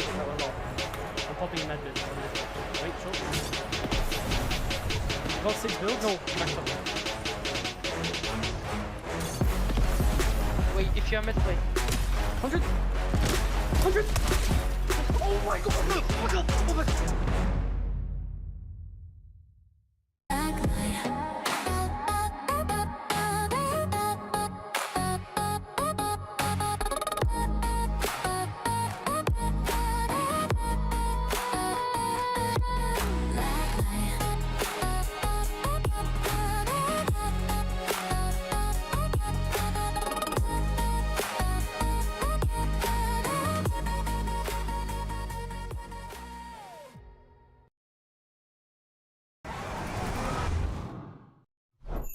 Milk can help you grow. Milk can't prevent your ride from blasting into space.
Radiant and Bimbo took our second victory royale of the night, so they are out of the lobby and they're already in the grand finals. But we've got 3 more games to go tonight. So let's talk about who is looking sharp and with the potential to take the next win. So in terms of the lobby, it was exciting to see Murstache and Tayson actually taking off. They had a disastrous first game, losing in the Osborne to Savage and Truly, but this time they were able to take the W, and Murstache very nearly took the victory royale, Levin. Hey, I mean, it was fun to watch. I could feel the excitement in Minnie's voice just seeing Tayson get these limbs. I mean, it did feel like we were rewinding back to the Chapter 2 days where he was on top of the world. And unfortunately, when he goes up for height here, you start thinking, oh my God, he is just going to single-handedly just take over this game and just win it for them. Like, he's going to do everything needed. And it doesn't quite pan out. Moustache drops down and the Moustache sort of gets into his element a bit to cut, and you're thinking, okay, hold on, like Moustache might just do this. It's tough. Like I said before we went to break, again, a second place. The nature of the second place is obviously tough because it's a 1v2 for Moustache, so you know he's not expected to win there. But you know, to be that close and potentially miss out, it does hurt and it does sting. Yeah, it might have been a different game if Tayson was able to shoot just a millisecond faster, but I mean, leading up to that, he already had 6 eliminations. They were looking lethal going into those final moments, and like you said, it's kind of unfortunate they had to do a 1v2 in the end, but hey, in terms of the off spawn, it's 1-1. Savage took it once, now Tayson Murstache took it once, and both times these players have made it to the end games and performed incredibly well. Savage got a top 8, I believe, with a decent amount of eliminations, and obviously we just saw the second place from Tayson and Murstache, so very excited to kind of see how this continues. I think the big problem though that you have is, like you just said, they didn't win the first one. There's no guarantee they win the next one or the others, right? So it's like it's tough. I think based on how that Oswald goes, we'll probably stay somewhat even as the games bounce back and forth, but yeah, you gotta make these count, man. It's not gonna be easy. It speaks to the caliber of these players, though, the fact that they are making it into these end games when the terrain is so tough. I mean, that low ground was absolutely killer for the less experienced duos, having to contend with the water as well as the chaos all around them. But a duo that can contend with that and actually looking already more consistent than they did in their heat is Yapko and Panzer to Carter. I mean, this is a duo that's already showing signs of life. Yeah, I mean, we talked about them earlier on, kind of alluding to they pop off when they get the opportunity to, but I mean, their placement so far, 40th in the first game, so it did not go their way, and now they finally made it to the end game, but it wasn't really that pop-off game we would have expected. The loot was looking so good. Double chug jugs, mythic. I mean, they had everything they needed, but they went down in 15th, kind of dudding it, Levin. Yeah, I'll be honest, man. I don't know if highlights is the right word for what we just saw from them there, right? They had the one elim 15th place. It's gonna have to be much, much better than that, especially based off of what we're seeing from some of the other teams so far. Yeah, well, let's see if they can continue moving upwards. I do still think that the fact that they are at least making it that far is something that's maybe giving me false hope. Maybe I'm too much of a fangirl for these players and trying to manifest. So I'm just going to keep doing that for them as we go into our next game. Takata, I think you're probably manifesting good things for a Spanish duo in the lobby. I mean, we saw a pretty good showing from Durden and Gordate. Yeah, I'd say they're the most consistent right now. I mean, they've got 6th place, they've got 4th place. In terms of consistency, they are number 1 right now in placements. They took out Tayson in that match. You can see how aggressively playing for the high ground now. Unfortunately, Gordete lost his teammate when he did retake high, and this, I'm just curious how, I was actually curious how Tayson ended up going down there. It was just a quick shot from Gordete. He was ready, but it kind of, I don't want to say ruined, but made it much more difficult for Murstache in those final moments. Now, hopefully that they don't have the difficulty off spawn like Tayson and Murstache do. They have 3 more chances of making this happen, so all it takes is 1. It's interesting to see. Oh, apologies. Jump in, Levin. Jump in. I was just going to say, I wish you guys could see at home just how excited Takata gets whenever a Spanish team is just doing anything. I've known this guy for like 5 years, and I've just there's no more peak excitement than when a Spanish team is doing anything good in the game. It's unreal. You know what? Production can see our cameras when we're watching the games. I feel like we need to get some replay highlights of Takata, especially if we see this duo succeed tonight. Just teasing for you there. Durden and Dita, I'm manifesting for you too. We're ready to go into game number 3 though now, so let's head back to Taco and Miniminer. It's crazy to think that we are already approaching, technically speaking, the halfway mark of today, Mini. And with 2 teams having confirmed their spots on the battle bus for the Major 2 Grand Finals, time is running out and the pressure is building up for everyone else in this lobby. It really is. This has been so good so far. So many high takes, so much chaos in those endgame moments. Talk about Takata getting excited about the Spaniards. I know one guy that'll be excited about those Italians winning a game. Mike TV, wherever you are watching on, I'm sure doing a viewing party. I'm sure their chat's going absolutely crazy right now as well. But it's great to see so many of these teams that are having consistent games. But ultimately, all that matters is making sure you actually get that win. It doesn't matter about staying consistent. It doesn't matter about having good end games, solo clutching seconds. It ultimately doesn't matter apart from maybe mentality, Taco. So this is really where things start to get real for our teams because, of course, we're running out of games as the day goes on. I do think that there is a silver lining, though, for some teams where, you know, maybe your placements are increasing just one little bit after the next. But here in Game 3, let's see who's going to bring it home.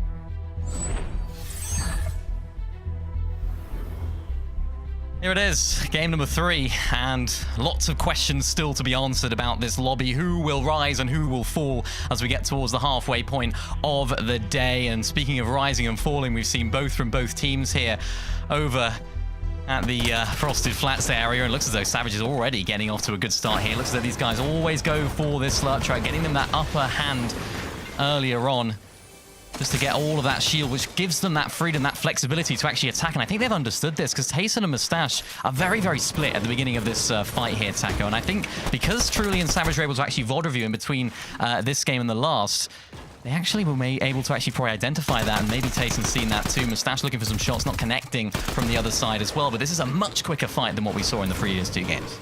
But it's so complicated right now for Mustache and Tayson because Mustache, we saw what he was rocking with. He didn't have a shotgun actually available, so he can't really afford to get that close with Truly and Mr. Savage just yet.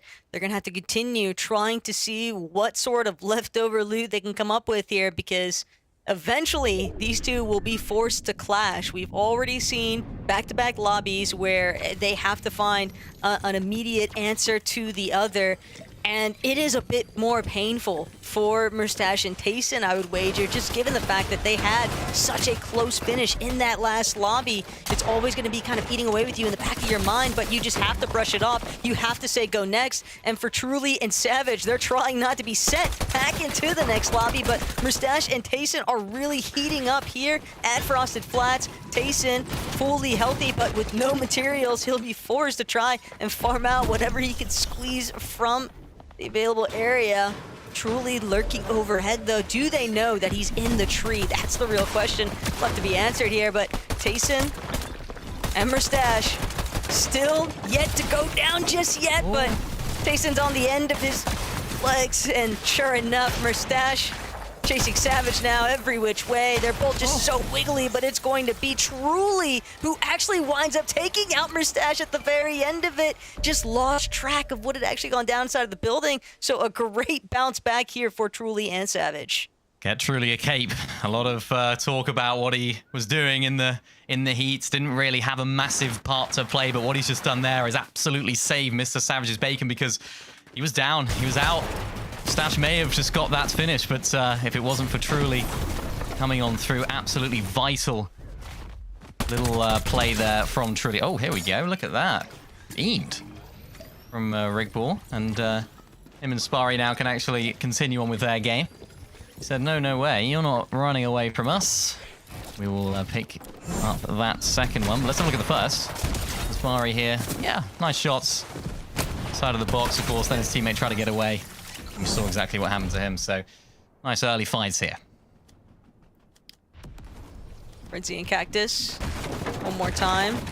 Trying to contend with the likes of Torkild and Doosty. Renzi will trust Cactus to try and close things out. Does get an opportunity, though, take advantage of Doosty losing sight of where he was at for a moment. Tortkill now looking to build up just a little bit here, but still choosing to stick close to his duo. Best form of backup is making sure that you can immediately kind of take over cover fire for the other, and the two will sort of recognize that this isn't really worth pursuing. They're going to opt to fall back. Look at this though, Yapko Panzer, the analysts broke it down. They haven't really got going today, and let's see what happens here. Yeah, nice. Limb onto Flame right there.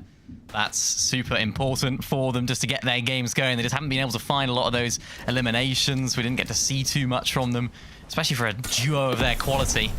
Oh, they're a fantastic trio with Seti, of course, as well. And as you mentioned, Taco, they split, got back together. I think it was Panzer that was more than happy to actually move over to NA if he, or Yapko, I think it was actually, that was more than happy to move over to NA. He was looking at all different options. So this really has to work for them, or else he'll sort of live to maybe rue that decision to get back together.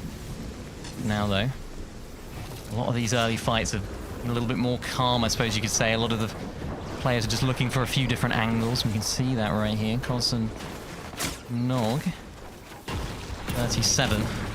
Was 37 himself. Looking to see what they can do here. I know Nog actually claims this area as sort of his duck. He likes to, I think it's just to the south. There's one particular duck on the map that he likes to claim. Maybe they broke it. Oh no, maybe it's in the distance. Yeah, you can see it on the right. That duck is his, all right? Nobody take Nog's duck, all right? It's his. You'd hope so, at least, but doesn't look like that other duo is willing to budge anytime soon. Kombeck and Seti looking in on what they've been getting up to since the start of this lobby mini. And game one, obviously, tried to overtake the high ground, but saw just how rapidly, you know, the rug was kind of snatched from underneath their feet. And game two, never really even had the chance. So the back-to-back lobbies just sort of fizzling out of your control does start to weigh on you a bit here, given that they both had a relatively rough chapter in general. And it would feel weird to have another grand finals where you're just not getting to witness Seti after all of his stature. Same case scenario too for Kombeck, another really veteran player of the EU competitive scene. But they've still got a lot of road ahead of them before we figure out where exactly they decided to park it at the end of this game. Yapko Panzer hovering Sunken Shores. They know there's likely another team working their way around this area, but no fight just yet.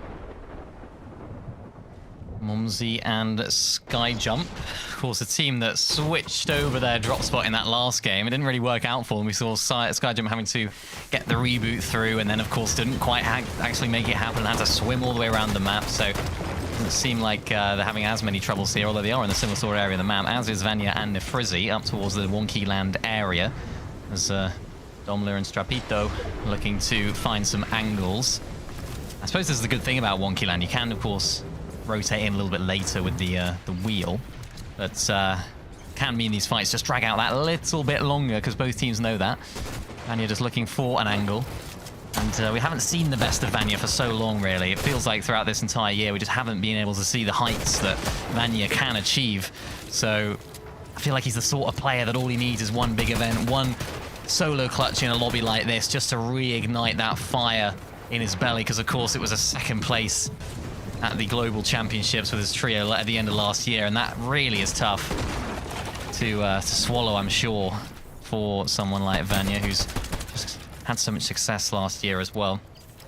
And it's going to be interesting to see if they can, of course, qualify themselves through to the Global Championships this year as well, because he's the sort of player, really, Taka, that you just want to see on that level, on that stage. He was interacting with the crowd so well in Lyon. He was really just a really great player to watch, not just for his gameplay, which is always nice to see on that.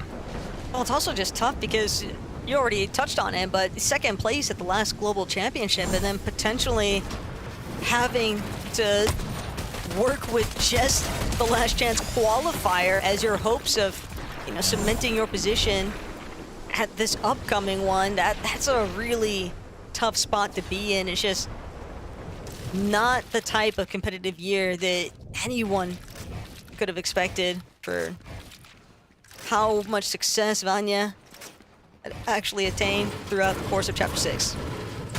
It's Savage and Truly here as well, and the way they're playing this is very, very similar to what we saw from Sky and Scroll playing this drop. I have no doubt they would have actually VOD reviewed that, building up inside of the POI, getting all the heals up there, of course, as well. So usually that would be a good thing. It's like, let's VOD review Sky and Scroll, because of course they're one of the best teams in the region, but they didn't have a great heat, so it's going to be interesting to see how they sort of develop on that strategy that Sky and Scroll have coined here, as Tarps and Ghosty are getting into a bit of a fight. I should say really that Ghosty's the one getting into the fight, unfortunately, getting pretty much shut down immediately here, Taco. It was Tarps having to heal up all the way back there. Chicho Skaviev just can't believe what they've found, because, hang on a sec, there's a solo on our wall. We're taking him out, and there's no sign of his duo. So a little bit of a llama for them here in the Storm. And again, this is a team that you'd expect a lot from as well. Just the ability of both players, the experience of both players. Just haven't seen it yet, especially in their heat as well. They, of course, didn't contest SETI at their Cami split drop spot. Just, I don't know if it's a lack of confidence at the moment, but interesting to see what they actually end up doing. I have a feeling it may have been an involvement of these vendings, and it was Ghosty who just really did not get to fully capitalize on that opening shot. But heads up play there from Chicha and B. They were just kind of hanging about the vending machine in the first place, and it's not uncommon to see players staying inside of the Storm, especially during these early phases where the tick damage just, it's not really much to be too pressed over. But now Kurama and Akira find themselves trying to work their way in. A little bit of contention from some other teams that are already pre-established. Still, once you make it into that edge of zone, you'll be able to look back, gauge whether or not there's going to be other late party arrivals that you can actually take advantage of, get some additional surge damage on. The big standout factor, though, for so many of these teams today, Mini, has just been actually staying with your duo into that final zone. If you can make it into the last 1 or 2 moving zones and still have your duo with you, the odds of winning just skyrocket. Yeah, it does, and it's tough because you can have such a good run of games and you can feel like you're on top of the world, and then towards the end of the day, if you don't win, it just means the same as the team that went down on spawn every single game. So it is a really tough, I think it's one of those sort of lobbies, and of course I never played at this level, but I feel like it's a sort of lobby where it really tests you mentally, because you have to pick yourself up after each and every game, whether you had a good one or a bad one, because a bad one means anything that isn't a win. So it's really, really tough on these guys, and particularly for some of our newer players to this sort of lobby that maybe aren't as experienced, that aren't sort of veterans of the lobby. You would expect those sort of players maybe to crumble under the pressure, but some of them, they just turn up when the pressure is on and the lights are brightest. And that's really what can really kickstart a lot of these players' careers. The likes of Robban, for a long time, sort of a player that a lot of people would have sort of considered one of the better teams in Europe. When he was playing with Axe-Force back in the day, I think it was sort of chapter 4 when they were really popping off. I think they got like a top 5, top 6 in the major finals then. And they were just looking really good. They were a scary team up on height. They were always in those sort of lobbies and dominating, finding eliminations, jumping in, and sort of, in his case, it's sort of gone the other way. It just hasn't been the greatest return to duos for him and his career lately. So hoping that Shadox can be that player to sort of reignite his positioning as one of the better players in Europe. It's also a bit of a testament to just what kind of new talents are really starting to surface and emerge from the EU region, and that's definitely only adding to the problems for some of our more veteran and experienced players, is that you are just having to contend with so many fresh faces that can always complicate things quite a bit. But Dexy and Faded caught against Mumsy and Skyjump, and Mumsy, Skyjump at least will have the opening celebrations. Skyjump making sure that they can continue marching forward here, though. Things did get a little bit dicey there for a moment, but definitely tough experience there for Dexy and Faded. That could have been a real opportunity to try and build some rhythm here in this third match. So instead, we'll have to see just how far Mumsy and Skyjump can actually take it. They are a team that is more than capable pulling out a victory royale in the final moments. So this is definitely their type of playground. But when everyone else is also hunting for that same winning circumstance, you got to keep wits about you. Reason, Khan, applying a little bit of lobby pressure here for good reason. Just barely above that surge threshold. They can tell they're going to need to do a lot more damage if they intend on trying to have some smoother rotates later on.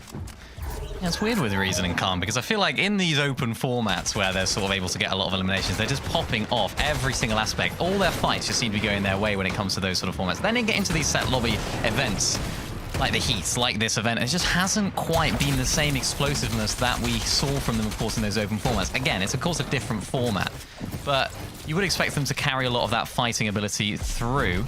So quite surprising, obviously, to not see them perform as well as we expected in the Heat, and then even here today, not quite been at the races. But of course, this is a good opportunity for them to find that form. Couldn't quite find the actual elimination onto that, but we're able to get a little bit of the loot and can make their way inside of the zone.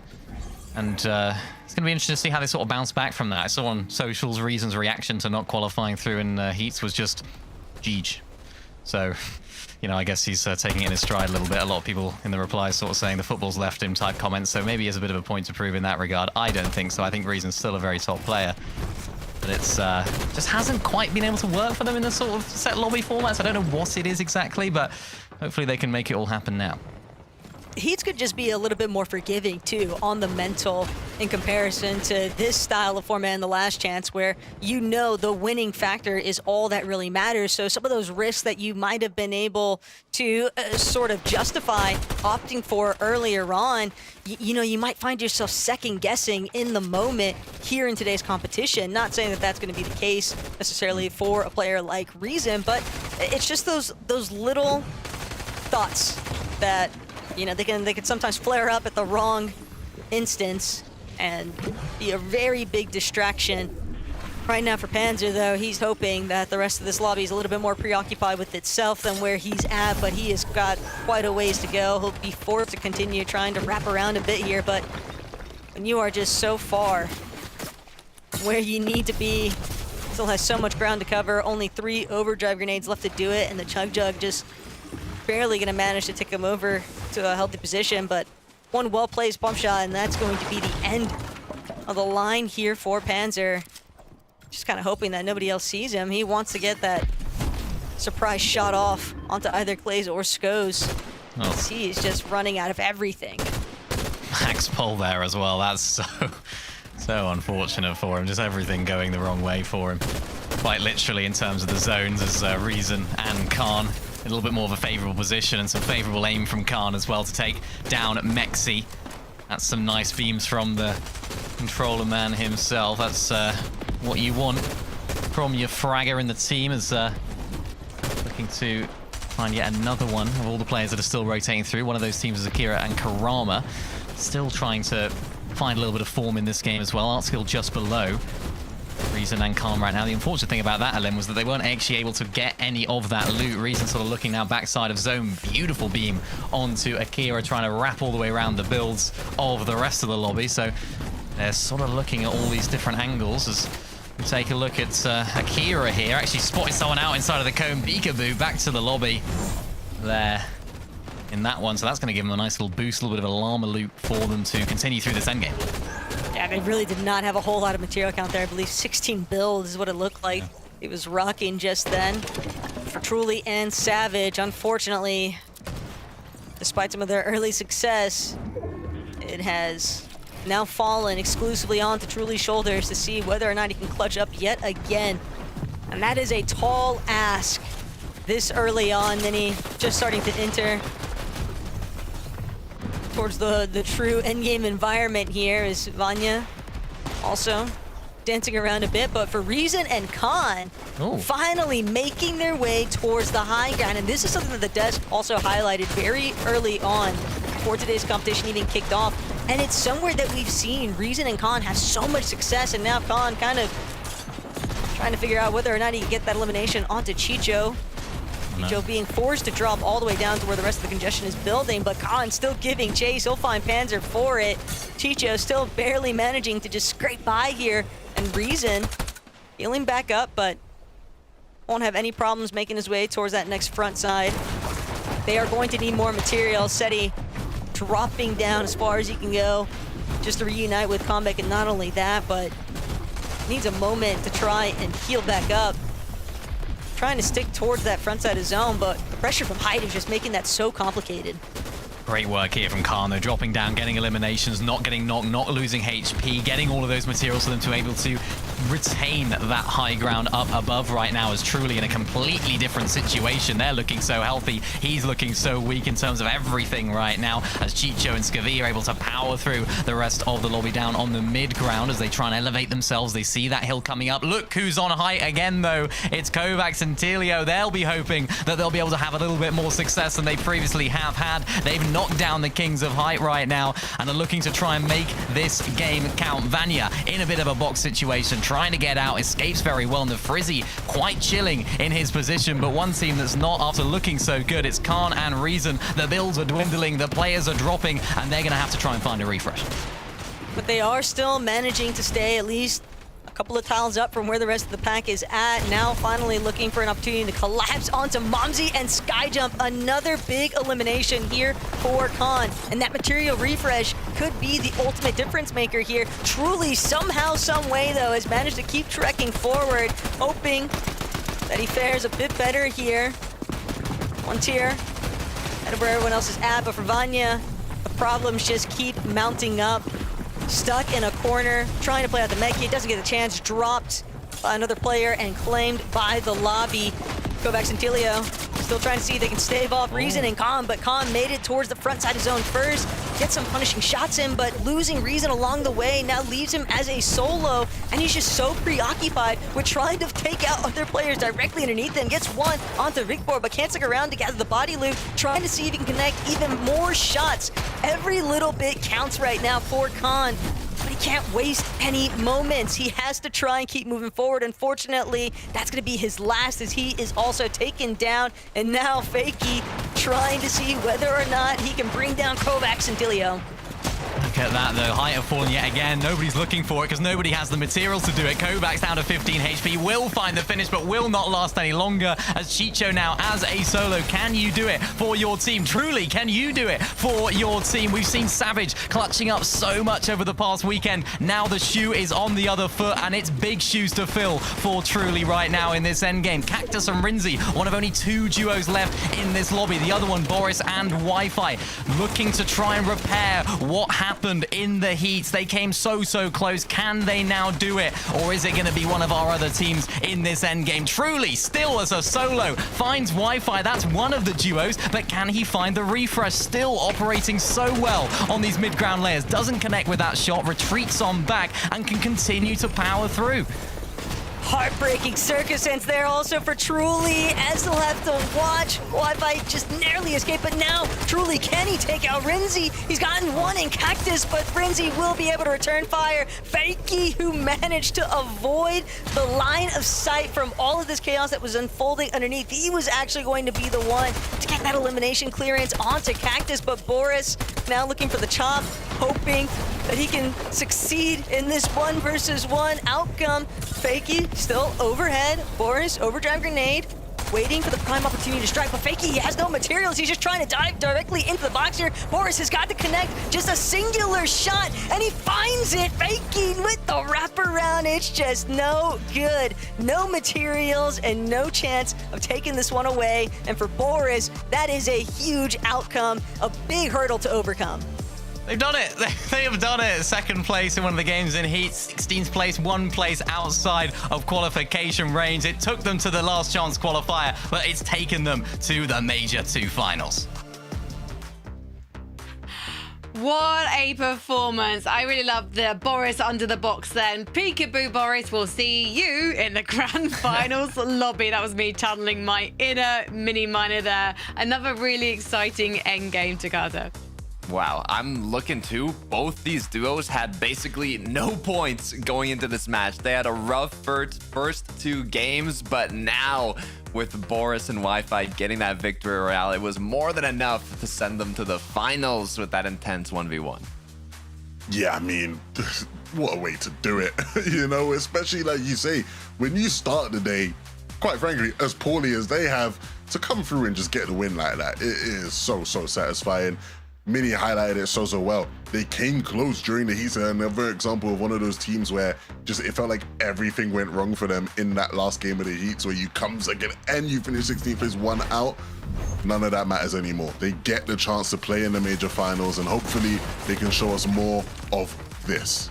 Yeah, I love to see it. I mean, this is exciting. This is exciting, but at the same time, it's also fueling for players like Fakey, who lost that 1v1 by going straight in without any materials. But as you were alluding to, Levin, after getting 16th in heat, 1 placement off qualifying, it can be soul-crushing. But being able to make it through the last chance qualifier is another level of hype. So now that we have 3 duos qualified, there's only 3 spots left. And the lobby for the grand finals, guys, is already looking absolutely stacked, and we still have some big names yet to qualify who are fighting for the last 2 spots, because that's right, we only have 2 more games to go tonight. So we're gonna go grab ourselves a proverbial cuppa, and we'll see you in a few.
I got healed.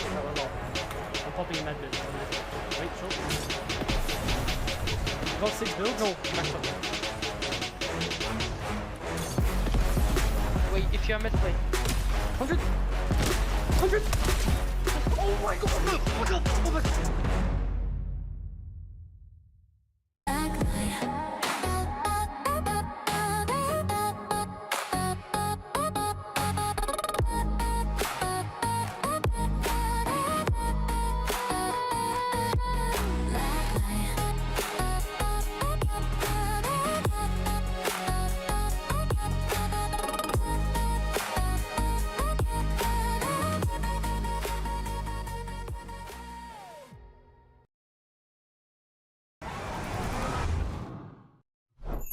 Milk can help you grow. Milk can't prevent your ride from blasting into space.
It's nearly last orders at the last chance lobby, but we've got 2 more treats to send your way, because all of these duos are desperate to not miss out on the major 2 finals. Let's take a look at the players in focus powered by Milk and see some of the big hitters from tonight's lobby. And that's the only thing about hitting big, is it doesn't mean anything if you cannot get a victory royale, Evan.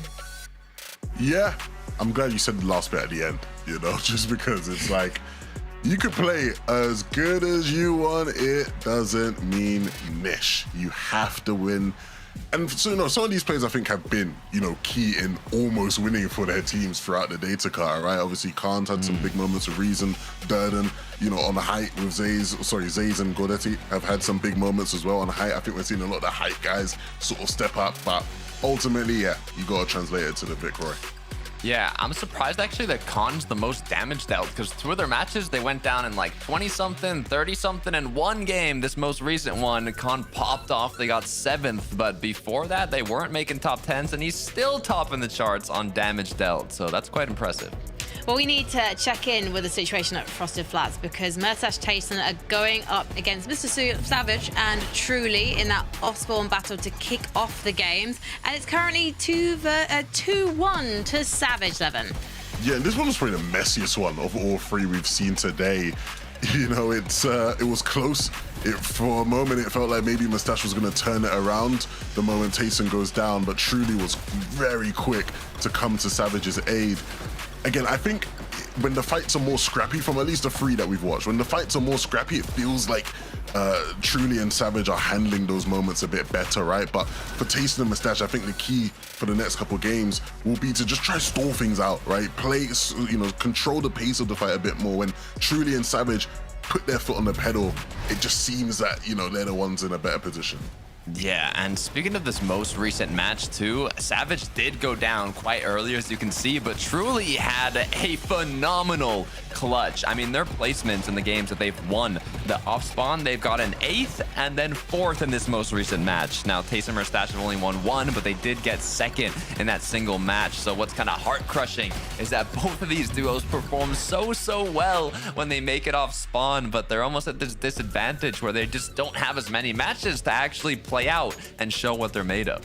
And it's soul crushing for us, I feel like, because Savage and Truly, this is a new duo, but we're seeing the potential of them, and that potential could be cut short if they don't make it through the next 2 games. And Reason and Khan as well. This is a duo that's putting on entertaining performance after performance, and they were blazing a trail through the end game. Unfortunately, though, Khan's chances were cut short, Levin. Yeah, and I mean, again, it's tough. It's tough because the way these guys are playing in a consistency format, right? They'd be looking great, things will be looking good with how they're playing. But yeah, I mean, height is going to be high stakes in this lobby. We know it. We know it's going to be hard to hold on. We know it's going to be, hard to actually avoid just a team catching you at the wrong timing or just sneaking their way around you where you're not expecting it. But these guys are doing a lot of the right things, and so almost in the same way we had, who was it? iDrop and Marius, not Marius. It was Marius and Fredoxy, sorry, in the heats, who were just going for height every single game. Like, I'd advise Khan and Reason to just keep doing what they're doing. Try not to fall off of height, of course, but just keep doing what you're doing, and eventually their win might just come. Yeah, it was looking crazy for a moment there from Khan. What's interesting about this, though, is when they do take height, the issue isn't the first team that jumps up and tries to contest it. And we've seen, Khan Reason, they can normally handle that. They can handle the first contestation. It's all the other teams that look up and they're like, oh, there's a build fight happening. There's a few people fighting. Now is our time to strike. We want this win. We want this high ground. And everybody starts piling up and the chaos unfolds. It's what we saw throughout the day. And now with 2 more chances, I don't know. It's going to be really hard. So you've already mentioned, Levin, you think Reason and Khan should continue going for that high ground. What about the likes of Tayson and Mustache? Say they win this off-spawn battle against Savage Truly. What are you doing if you're them? I mean, doing what they did in the only other game we got to see them play out, right? As far as just, again, a good end game from these guys where both of them can stay alive, right? I think the key, like the casters keep on sort of, banging on about, is just trying to just keep both players up. Just gives you a fighting chance where you might just stumble into the right amount of loot to just keep you ticking in the game. And Takata, you are coach for Durden and Godite, doing it for Spain. Now, we've seen them making these fun but risky plays for the high ground. They need to do a Reason and Khan. They need to just keep sending it upwards. I think the issue with taking those risks is they were the most consistent going into this last match, but they went down a little too early in this match, and they're no longer holding that consistency throne. But you got to take those risks if you want to win one. So I want to see them keep doing it. And you might as well take those risks because judging by the end game so far, nowhere is safe. Let's head into game 4 with Mini Miner and Taco.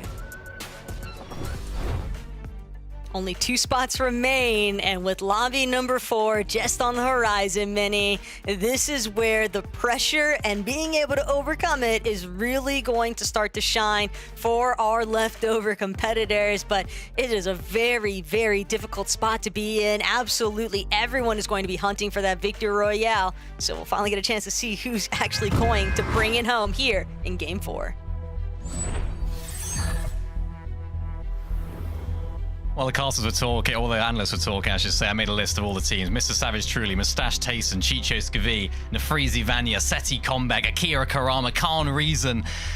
Big names. And what I notice about that, it's more than 2. So we'll be seeing plenty of our big names not making it here, but looking like Mr. Savage straight off the bat already taking down Tayson and Mustache. And Tayson and Mustache on that list are going to have to wait until the very last game now. It's going to be a long, long, long half an hour for them. Let's see exactly how that went down. Mr. Savage first to the gun. Very, very quick indeed. Tayson and Mustache trying to switch up their strategy to actually land on Savage and Truly at the slurp truck, and their attempts have not been successful. So yeah, the analysts broke it down, how that fight went. It went in the favor of Mr. Savage and Truly because they just seem to be better in those close range encounters. Bit of a heartbreaking defeat there too, when you think about it, and they're not the only ones going through it right now. The gloves have certainly come off in this lobby as TZ and Eyes will be able to claim Cluster Coast. Initially at the starting point of today's matches, Mini, we were seeing these teams knowingly that they were going to be contesting each other, but still willing to sort of have a little bit more distance between the other, but now that is just not the case whatsoever. Reason and Khan strolling on over to where Kombek and Seti are at, and they are not wasting any time whatsoever. Another elimination, another player that's going to be forced to contend with, can I even make it for that reboot opportunity in the first place? But everyone in this lobby just absolutely duking it out. Non-stop action taking place across the map here. Oh, did all that prep going into the day. You wrote notes, you wrote sheets of things, ripped them all up. We've got 2 more games to go, and that's exactly what all these teams are doing. They are trying anything and everything to qualify through here in this penultimate game. Nefrizi and Vanya look like they've been in a bit of a battle earlier on here against Strapito and Domla. This is one of those fights that have just dragged out throughout the entire of the day. They've been at Wonky Land for so much longer, and this is where their plan just gets chucked out of the window as well. Domla takes down Nefrizi. Vanya's the next target. Vanya walking up to Domla and unfortunately walking to his demise. Domla and Strapito will finish the fight much quicker. And again, it's an awkward situation for Nefrizi and Vanya. Another one of those big names. They're going to have to do it in the last game here. Oh man, Nikov, maybe close your eyes and look away for a moment, because this is just so... I think it would just be like a sinking stone in your belly, surely. It is a very tough spot to be in from the players' perspective, and for all those cheering them on also, and just knowing that they are not the only ones in that position. There are just so many top dog teams that you would just expect better from, but it's just that difficult. It is so hard to really get your bearings when everyone in this lobby is just switching things up last second. You can't really expect anything more than just knowing that you're going to probably be surprised at some point, some form or another. There's now Kiri and Yaxi. They've got Trappy and Hugo on the run here, but still being a bit patient. Not looking to immediately try to jump into the box, even with the big HP advantages. Actually just looking to play the guaranteed angles, the guaranteed safety measures, because they don't want to find themselves too low to try and battle with another team if somebody else should pull up towards Shaken Sanctuary. But fortunately enough for Kiri and Yaxi, they will manage to come out on top. A good set of eliminations to kind of get the ball rolling here, but it's like everyone is shoving that same boulder uphill. Look at this replay here from Sky Jump, a team that have been sort of roaming the map. And look at that, Domler, Strapito. They would have been celebrating. They still had their party hats on. They've had to take them off pretty quickly after that off-spawn dominance against the Frizzy. So big changes here, as Skyjump and Momsy, of course, did change drop spots from the beginning of the day, finding some success there finally as well. And this is probably the best position we've seen Skyjump and Momsy off-spawn throughout the entire day. They've now got the entire Wonky Land to themselves. I mean, hopefully, as long as another team don't come flying on through. But this could be their time. Skyjump and Mumsy, too, they're also a bit notorious for having those unexpected third-party initiation moments. So, watch another one come to fruition here. Always a positive start to the day. Fax and Benny trying to wager whether or not they're actually going to be able to take out Ritex, but both receiving some battle scars here along the way. Both teams injured enough that they're going to be forced to kind of come to a little bit of a pause in the action here. But all this noise taking place at Sinister Strip, it's definitely caught attention from other players elsewhere. You never want to get too fixated on the immediate box fight that you're sort of a participant to, because you never know when another team's going to pull up just like this. Tricks and Snaked immediately punishing the Ritex. Getting caught off guard here, just too tunneled on trying to stare down the duo they'd initially been contending with. You always got to remember to watch your back. That's the danger, isn't it? That is the danger, particularly at Sinister Strip. Such a central location on the map, sort of just south of that big orb, the rift in the middle of the map, the dead center. So that's always the danger when you're fighting off spawn there, particularly blocking off angles, ensuring that there's no other teams that could be finding opportunities to take shots on you. Yapko Panzer, a day to, I suppose you could say forget, really. You have to say forget, because it's just not been their day. And it feels like we say the same thing every single game, but it just seems like they haven't been able to find a successful end game, a successful mid game even, you have to say. Just getting to the end game has been a lot of their issues. So interesting to see how they approach things now. Maybe the extra experience they have of playing together for such a long time previously will play a part. But Izzy, Nosif, getting inside of a bit of a fight here. Quick's one of them on the other side of the wall. Nosif looking to try and maybe fake overdrive grenade out. Quick's looking for an angle as well. As it seems like, yeah, another team coming on through. Is that Yapko on the other side of the wall? Quick's trying to get inside of a fight as well, and things are really starting to boil over here at Sunken Shores. So many eyes on this fight, and so much at stake as well. And the problem right now for Quicks and Zuki is that they're losing the driving position here. But Izzy and Nosif finally going to be brought down to an even level. Izzy now as a solo, but with Yapko and Panzer still just lingering about, this is going to be very complicated. Izzy has actually done enough damage, and so for Zuki to fall, that's going to be the ultimate green light for Yapko and Panzer to continue closing in to this box fight position. But Quicks hoping they'll have the chance to actually bring his duo back up into the running. Wants to try and make a play for the revive in case Zuki can't actually make it into the van itself. And Quick's just doing a great job right now with just defending some of these more exposed angles. Finally gonna get a shot to look up. Almost gets an opener onto Izzy. But still, Izzy doing a decent job at just avoiding being on the receiving end. Oh. Dastardly shot here. Finally, Quicks gets the opener he's hoping for. Now, trying to get a bit closer to his teammate.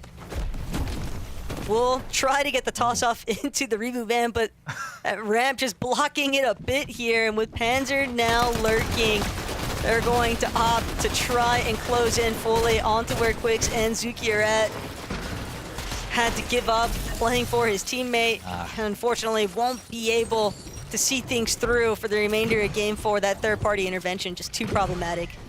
Yeah, you know what? It's unlucky there, because of course he was trying to throw his teammate into the reboot van so that he could get revived whilst he was able to fend off Yapko and Panzer. But there was just a wall, I think. Was it brick wall just blocking off the back of the reboot van? So he wasn't able to sort of try and take that 1v2, which was his best chance of survival there in that fight. Just really unlucky. So they're going to have to go all the way to the final game here. Quicks and co. But for Yapko Panzer, that is absolutely perfectly played, really, from their side of it as well. Just didn't rush in, didn't take their fight too quickly, looked in the feed to see who went down, which of the duo, whether it was a full duo, whether it was an individual, and closed on in at the absolute perfect moment in sync. So that's going to be a really nice refresh for them to progress through this game. We get a bit of a south zone pull here as well. So many teams still inside of the storm, as has been very prevalent both last season and this season. So expect to see plenty more of that as we continue on in this game. And everyone wants to make it into this end game. You got to have a go. You got to make it as late on into the game as possible, no matter what actually happens, no matter how you do it.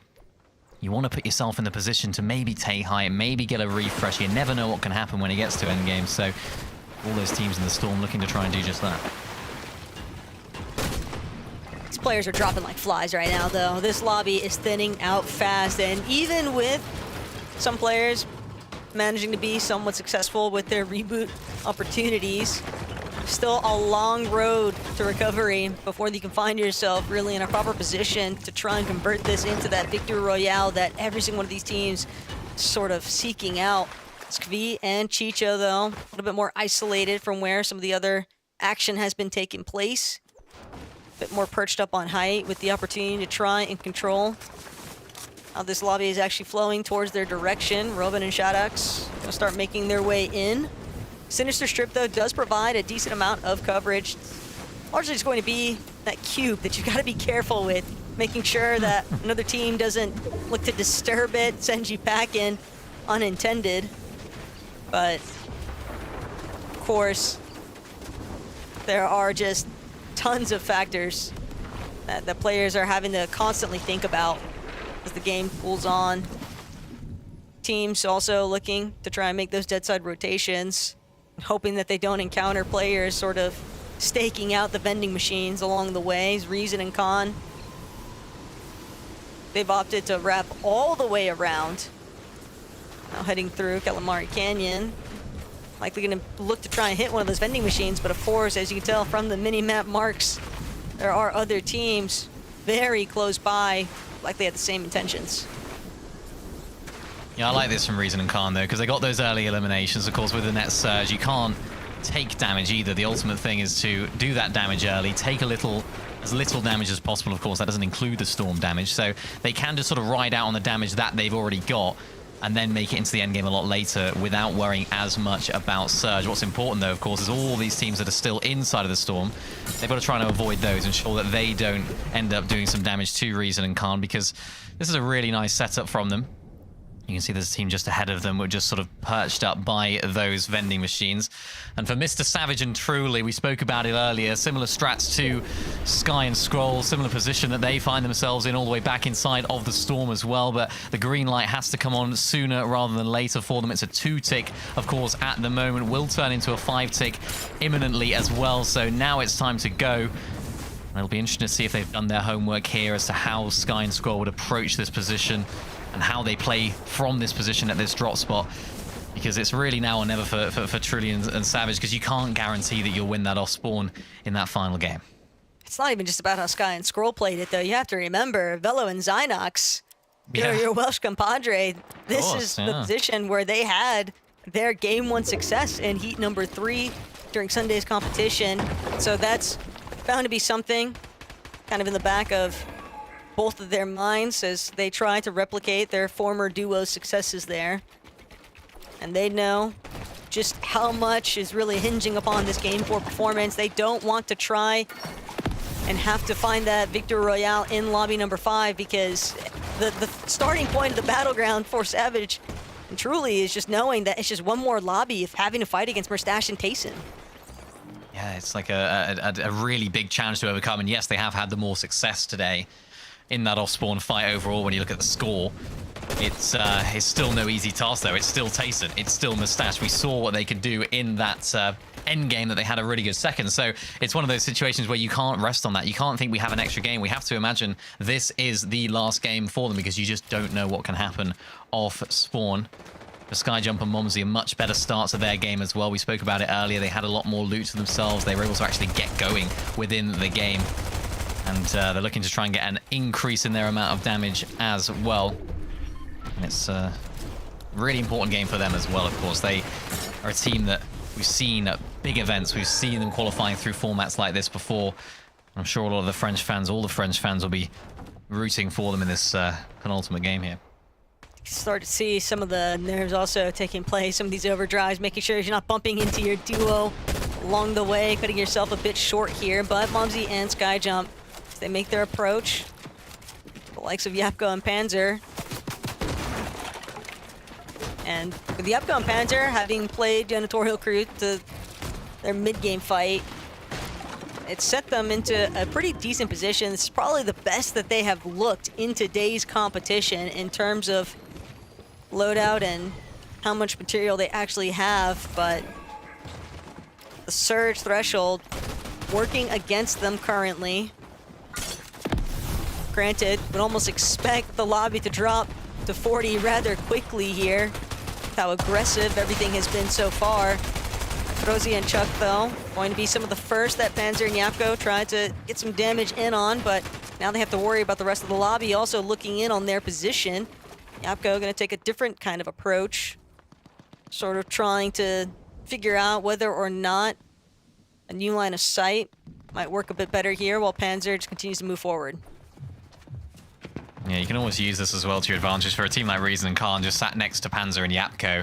They can see that Panzer and Yapko are actually getting very aggressive inside of those boxes. They're trying to spray. As soon as that Storm Surge threshold appears on your screen, you can sort of get a sense of what the teams around you are trying to do. Are they trying to box up? Are they a team that's good on Surge? Or are they a team that are low on Surge? And I think Reason and Khan can sort of identify that. That's why they're sort of retreating here into those fully built metal and brick boxes. They don't want to be the tags that these teams next to them so desperately need. So they're playing their own materials, they're playing their own way, and now they've got to play for a rotate. Difficult rotate for them as well. They do get a little bit split here on this overdrive grenade. We're going to have to get back together sooner rather than later. Reason's just a little bit ahead of Khan right here, so they're going to have to try and get into the same box, which they do without taking damage. So could this be the game here for Reason and Khan? They've set it up so perfectly so far. One thing's for sure, we know that they are definitely still looking for height, but first and foremost, they might have to deal with Rickbor and Spotty. They might have even scouted out the fact that there's a team that's starting to get chipped away at from the Surge Ticks. Chicho, Skavi, different successes though. The only problem being, they might not be able to make it towards that body loot as close as it might appear. They just don't want to forfeit what they feel like is better positioning, especially not with still needing to make their way into that next end of zone, but managed to skate by where the bulk of the action was taking place. Lobby now starting to look their way, though. Slight forfeiture of some of their hard material, but they've done a great job at just boxing up. Yeah, I think they're just about in here as well, so they did have to invest a lot of their materials there. They had to invest a lot of their sort of sight lines as well. A lot of players were looking at them right there, but using that fully built metal to their advantage was really important right there. Truly and Savage, what a game it's going to be for them. What a game it has to be for Truly and Savage. But if there's anyone that can clutch up in the final moments, if there's anyone that can perform when his back's against the wall, when doubters have written him off, it is, of course, Mr. Savage. He's done it before. Can he do it again with the new blood of Truly, a player that's just been performing so well individually with whoever he's played with at the beginning of this year? And although this week hasn't really been a week to remember for Truly, I feel like they're starting to come into their own here. The fire is starting to ignite. So for them, this is hopefully where it all starts to get a little bit exciting for them. Panzer with a catch throughout the air as well. There's art skill down and out, and that's a huge refresh for them. And they also needed that surge so desperately, but for Truly and Savage, can they continue to stoke the flames here? Truly was looking rather solid in that last game. Can't help but wonder what might have gone differently had he still had Savage with them, as opposed to the solo circumstance he was left to try and contend with. But front side of zone, getting a little bit more haphazard here. Teams starting to make their move, but Reason and Khan, they might be the ones to actually shut down Truly and Savage if they're not careful. Still holding secondary height position. Yapko Panzer now recognizing the fact that trying to elevate a bit here, but they know they can't go for ultimate height just yet. Savage and Truly have done it though, but you have to remember, Khan Reason, they're not gonna let this one go for free. They are waiting for a prime opportunity for Savage and Truly to be a little bit more preoccupied. So head on a swivel here, Savage. He's tarpeting his way through, he's keeping good control of that front side of the zone, but they need to make sure that they're suppressing where the rest of the lobby is at. Starting to administer a little bit of damage towards some of the other players in those lower layers, but Momsy catches Flex completely off guard. Great refresh, and it's one that he's going to desperately need. Was running out of material counts, body rolling around inside of his box, still giving him just enough to work with. Oh no, look at this. Reason and Khan now playing for high. Savage and Truly could hold on to it for a matter of seconds. Khan, though, gets overdrive grenaded way on out. Savage coming up against Reason. Two legends battling it up at the top of the hill right here as Savage reclaims the position as the king of height right now. But so many other teams will be looking at this position right now. So many other teams will be looking at this chaos as a potential green light to go on through. But on the flip side of things, Yapka and Panzo, they are all the way down on low ground. And looking to try and make things happen right there as well. Yapko and Panzer, they're a team that can perform in this environment. Momsy as well, now down to, of course, a solo. Got a nice elimination earlier on, keeping himself going, only 18 bills, but tries to make those bills count by going to front side. Yapko, Panzer still causing mayhem on the mid ground, and this is what this duo can do. They have arisen, they have awoken, and they are reminding us of why they're some of the best players in the region. But Yapko and Panzer are fully aware of the fact that they've got to contend also with height bearing down on them. Savage and Truly doing a great job at preventing Yapko and Panzer from really building too much steam as they continue to wear through some of their hard materials. But Momsy, his own agent of chaos here, now looking to see if he can take out Akira, but he runs out of time. Forced out of the box here, a good block by Akira, but as a solo himself, but forced to play, zone pullback, gonna save him for a moment, and finally, Akira Kurama, who's actually still on his last legs, but the fact that they are able to pull this one out as a duo could make a big difference here as Yapko, Panzer take a moment to pause, take a moment to heal. They got to work their way in, though, from that backside of zone, and it is just very treacherous territory to contend with. No one can seemingly challenge the high ground, but the material refreshes from underneath. Kurama and Akira hoping to see if Game 4 is going to be theirs to take away, but no, Kurama loses track of Spotty, who's just managing to completely spoil their hopes of that Victor Royale. Truly gets the elim credit there as well. Mr. Savage and Truly still maintaining that high ground. Truly building up as well. There's not too many builds on them right now as Yapko and Panzer are playing on that low ground section. It's Truly and Savage up on high. And say hello to another player coming on up. It's Esbari coming on through as well. The only solo left in this endgame. Can Truly and Savage finally find their form in this penultimate game of the last chance qualifier? Panzer and Yapko are wounded. Esbari down there to cause all sorts of problems for the low ground team as well. They've got to focus on him before setting their sights on high, and they don't have the build stack go. Panzer and Yapko finally find one. Savage finds another. There it is. Mr. Savage and Truly down on the low ground, crumbling down and sending themselves straight to the Major 2 finals. Will you ever in doubt? Better late than never, and what a perfect time to strike here. Everyone was asking after that Heat's performance from Truly, what does he even do? And we've got our answer, haven't we, Desk? Yes, we do. Truly learns, he listens from the best, and the best is Mr. Savage. Was there ever any doubt that we would see these guys in the grand finals? Not from us, not from the community, and certainly not from Mr. Savage himself, Levin. He never stops believing. One word. Script. The script. It's just, you can never doubt the script when it comes to Mr. Savage. I was on the edge of my seat in that end game. Our producer was in our ear earlier in the game, and he was like, guys, the script, I can see it already. Mr. Savage is going to win the last game, and it's going to leave the room for Tasting and Moustache to have an uncon so that they can potentially win the last game. And I was like, ah, man, this guy's waffling. Like, he's just dreaming. Like, what's going on about? And they go out and they win the game. And Takar, not without challenge. We've seen the things that other players have struggled with. When when Reason and Faded go up for height against most of the teams in this lobby, most teams roll over. These guys stood tall. Big props to Truly. I feel like he has actually played so well today, and in many instances has ensured that these guys have been in this position to be able to win this game.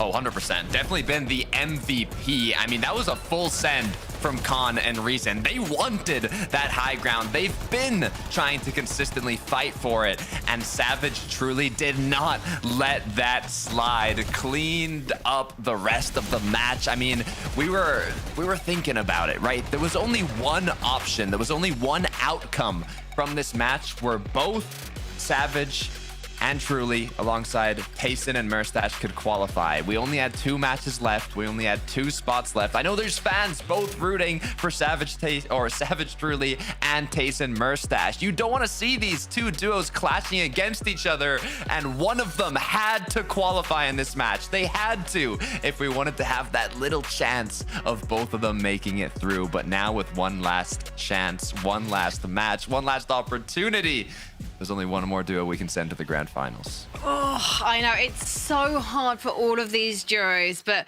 just before we say a final congratulations for now to Truly and Savage, just props to this duo, because it could be so easy for them to have gone their separate ways after disappointment. The fact that these two have stuck by each other, Savage has seen the potential in Truly. Truly has managed to fight like this under the pressure of knowing he's being watched by Savage's community, who are probably very disappointed in what happened in Heat, so probably put the blame on Truly, because they're not going to blame it on Savage, who they've followed for years. But now we've seen what these guys can do. Let's see if they can repeat that in the grand finals, and let's see who is going to be taking the final spot in that lobby after the break.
I got hit. I'm popping a med bit. Wait, short. Got 6 builds? No, max up. Wait, if you're mid, wait. 100! 100! Oh my god! Oh my god! Oh my god!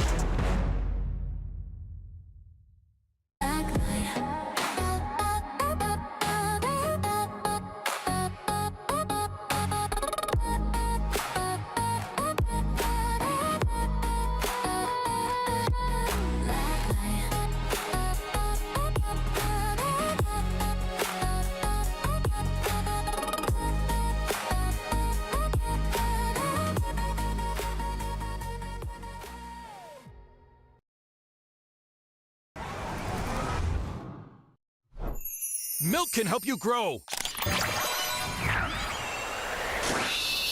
Milk can't prevent your ride from blasting into space.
So this is it. In a few minutes, we'll be heading into the last game of the last chance qualifier for the Major 2 Grand Finals here in Europe. Things are going to be incredibly tense for us on the desk, and they're going to be even tenser for the duos waiting to board the battle bus. So let's talk about some of the favourites going into this final game, guys, because we have to talk about Reason and Khan.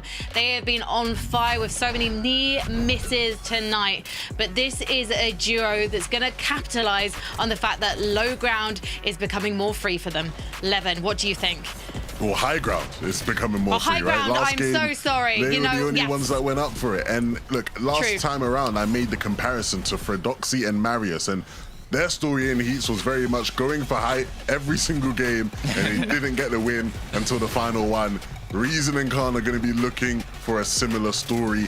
We know what's going to happen in this final game. They're going to go up for it. It's a guarantee. They are going to go up for it. They will just hope that they can actually hold it this time. Yeah, look at those placements though. 20th, 34th, 7th, 17th. I mean, they've been trying really hard to go for it, but there was only one game where they actually held on to it for a decent amount of time. They ended up getting 7th, but you need the win. 7th isn't going to do it. Yeah, I have no idea why I said low ground just then. I think I was just thinking about the pressure that all of these guys are under, because we have seen these guys time and time again go for that high ground. Interestingly, I can't say the same for Yapko Panzer, because they haven't been making the very end of the end game, shall we say. I think the last game was the first time we've seen them make Zone 12 in the entirety of the Major 2 broadcast to Carter. But when they make it to the end game, they really do look like they are contenders for that victory royale. Yeah, this match specifically was an incredibly solid performance, but it seemed like every player down below was out of mats at this point. There was one player that got a big refresh. I think it was Akira, and truly instantly took him down, took all those mats for himself, and Yapko Panzer were just kind of left swimming in the waters as they were dropping lower and lower HP, and Savage truly ended up with a pretty quick and easy cleanup, to be fair. So hopefully this second place can motivate Yapko Panzer to do it once more. Yeah, I think my biggest worry is that, motivation aside, their problem has been the ability to get to end games with any sort of consistency while actually being in a, somewhat stacked, comfortable position. Even in that last game, they had their fair share of struggles with Surge. They were just able to, really fight themselves out of it. And so, again, going into this last game, is it just going to be a repeat of what we have seen the majority of the time for this duo? I'd certainly hope not, because they're in that last game. They showed us just how electrifying they can be, how big of a threat they can be. It's why we highlighted them at the start of the day. And yeah, again, coming that close, second place. We're going to say, every time someone comes second place, we're going to say it. Second place in that scenario, it just stings quite a little bit.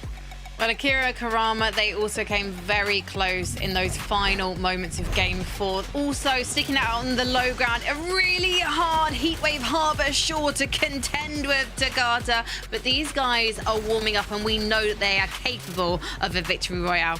Yeah, big match for them. That's the refresh I was talking about that they picked up. And what's interesting is Savage truly held height the whole time. I mean, game 1, 5 different teams were height. Game 2, 5 different teams as well. Game 3, 4 different teams. But in this 4th game, it was only Savage truly. They were so dominant, applying that pressure from above, taking out Akira as well. Nobody could successfully overthrow them. So now without them in the lobby, we'll see if Akira Karama can get a better placement.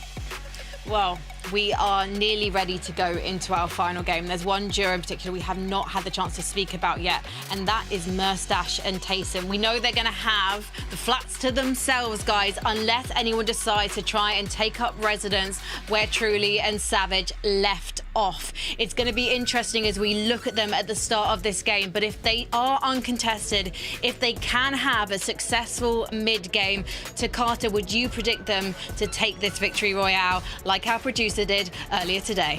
Look, I was doubting going into last match. I was doubting the one game they won off spawn, though. They got second place. And if you want to do better than the one time you got off, the only option is to win the match. 11. Look, it's going to be a tough one, right? This weekend, we're going to have one of the best finals in EU we've had in a long time. And every single player in this lobby wants to be a part of that party. Only 2 players will get the chance. Will it be Taysom and Sash now having Uncon? Will it be, Reason and Khan finally having height potentially uncontested? I'm going to lean towards Reason and Khan in this case, but I think there's so many different teams, so many different players who will be in a good spot to fight for it. Well, there are so many big names in this lobby yet to qualify, but what we've learned from the Heat so far is when the victory royales are on the line, anyone can take it. Count no one in this lobby out. Let's head to Game 5 with Taco and Miniminer. Find myself having a hard time disagreeing with what Levin just said there, though, Mini, because can't help but wonder if Truly had not confirmed that elimination onto Khan when they were initially being challenged for height, would we have been looking at a Reason Khan Victory Royale in Game 4? But now, the last chance to strike is about to play out, and I mean, Game 5, right here, right now. So many players hoping to keep the Major 2 Grand Finals dreams alive, but only one team can really succeed.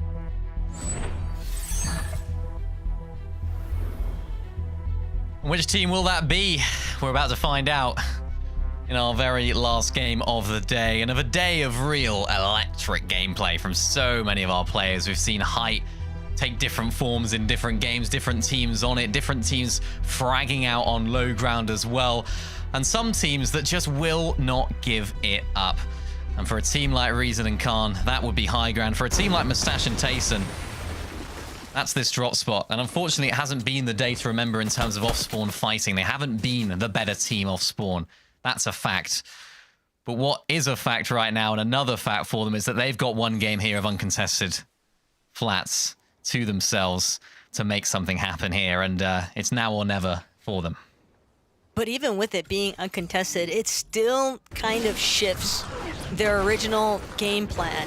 Some of the early surge, for example, if you win that off-spawn battle, you're now going to have to look to try and recover from somewhere else, though wouldn't put it past too many of these players to all sort of be trying to throw out the final Hail Mary here, Minnie, because you just can't afford to not take the craziest risk imaginable. You know that this is the final lobby that separates between finding that Battle Bus seat for the Major 2 Grand Finals or waiting it out and having to hinge your bets on that last chance qualifier for your opportunity to qualify for the Global Championship. So everyone just trying to do what they can, sort of mark their best foot forward. Yeah, and you know what? That's a great point, because that's where I feel like Khan and Reason might struggle here in this lobby. I know that they've obviously been going for height in every single one of these games, but in the last lobby, it's always a bit chaotic. Everyone's throwing everything at the wall and hoping that something sticks. And it all starts for them here in this early fight. Khan and Reason against Hedra and Lixium. Lixium just below Khan's box right here. Gonna be able to hop inside of the box. Take down Lixium first. Hedra was there to try and clean things up, but returns a big shot onto Reason as well to make him pause and rethink things for a second or two. Hedra deciding to disengage as of right now, though. Lixium's body will be found and the loot as well. Difficulty here, though, for Reason and Khan, of course, is just navigating these off-spawn engagements, ensuring that these fights aren't going against them, because that's sort of been their problem in a lot of the Heats games and some of the earlier games. They were going down a little bit earlier, so making it to that end game, giving themselves the opportunity to go for high is going to be super important for Hedra and Lixium, though. A disastrous start for this game. Hedra now down to a solo, of course, having to go back towards the team that took down his very teammate, and Overhalo and Zivit are not going to let him go without a little bit of a fight. And it looks as though they might actually do just that, because he's just going to disengage. Probably a better choice there, though, for Hedra. Just understanding that Reason and Khan fully aware of the fact that there's no reason to continue giving hot pursuit towards where Hedra had initially been headed. They know the odds of encountering a third party was just not really worth risking their own stature in the lobby. So Comeback and Seti, though, maybe a bit happy about the fact that Khan and Reason were caught up in a completely different sort of escapade, because we saw in the last game, Khan and Reason actually looked to challenge Comeback and Seti very early on. Their intentions were obvious. They wanted full control of that mythic pistol that we've been seeing Seti and Comeback typically have control over. But for Nefrizi and Vanya, woes at Wonky Land. Even trade for the most part, but for Nefrizi, they'll have to hope he can actually bring this one down. Handful of other teams sort of getting involved with each other here. Skyjump Mumsy trying to see whether or not they can get the finishing touches here. Trying to see if Nefrizi is going to drop anytime soon, but they're just going to be able to hold him at bay. That's the main problem right now for Vanya and Nefrizi, because even if you were hoping for a bailout opportunity, Skyjump and Mumsy probably some of the last to ever provide that. Yeah, that's definitely right. It's really sad to see Vanya going down so early. Frizzy having it all to do right now, actually nearly. Gets a nice little full box there onto Skyjump. Nefrizi can do it. There's definitely a world in which Nefrizi can win this fight, but he needs to make it happen sooner rather than later, because even if he wins this fight, which is unlikely in itself, they've already set their game back so many pegs, and it's going to be difficult to recover. Of course, step one is going to be trying to cause some problems for Skyjump and Momsy, which he hasn't really been able to do, apart from the sort of the beginning of this fight, I suppose you could say, when one of them was having to heal up. Nefrizi just doesn't have the shield to actually recoup this health. Only the med kit to actually keep him alive inside of the storm. But of course, as that med kit keeps being popped, the time is ticking. The storm damage is continuing. And Momsy and Skyjump decide that enough is enough. It's time to go on up. With Frizzy holding down this fort very, very strongly indeed. Momsy can't quite find an angle. They don't have the builds here ready to have a proper build battle. That's why they're going for the chop. Skyjump looking for a different angle. Momsy from another side. Skyjump looking from behind and finds the shot to take down the Frizzy and ruin the chances of them making their way into the Major 2 finals. And that is a real upset. I mean, Vanya, what a year he had last year. What a global championships, coming second, of course, winning an FNCS last year as well overall. Now not making it to back-to-back major finals. That's hard. That's really, really hard. That's really tough.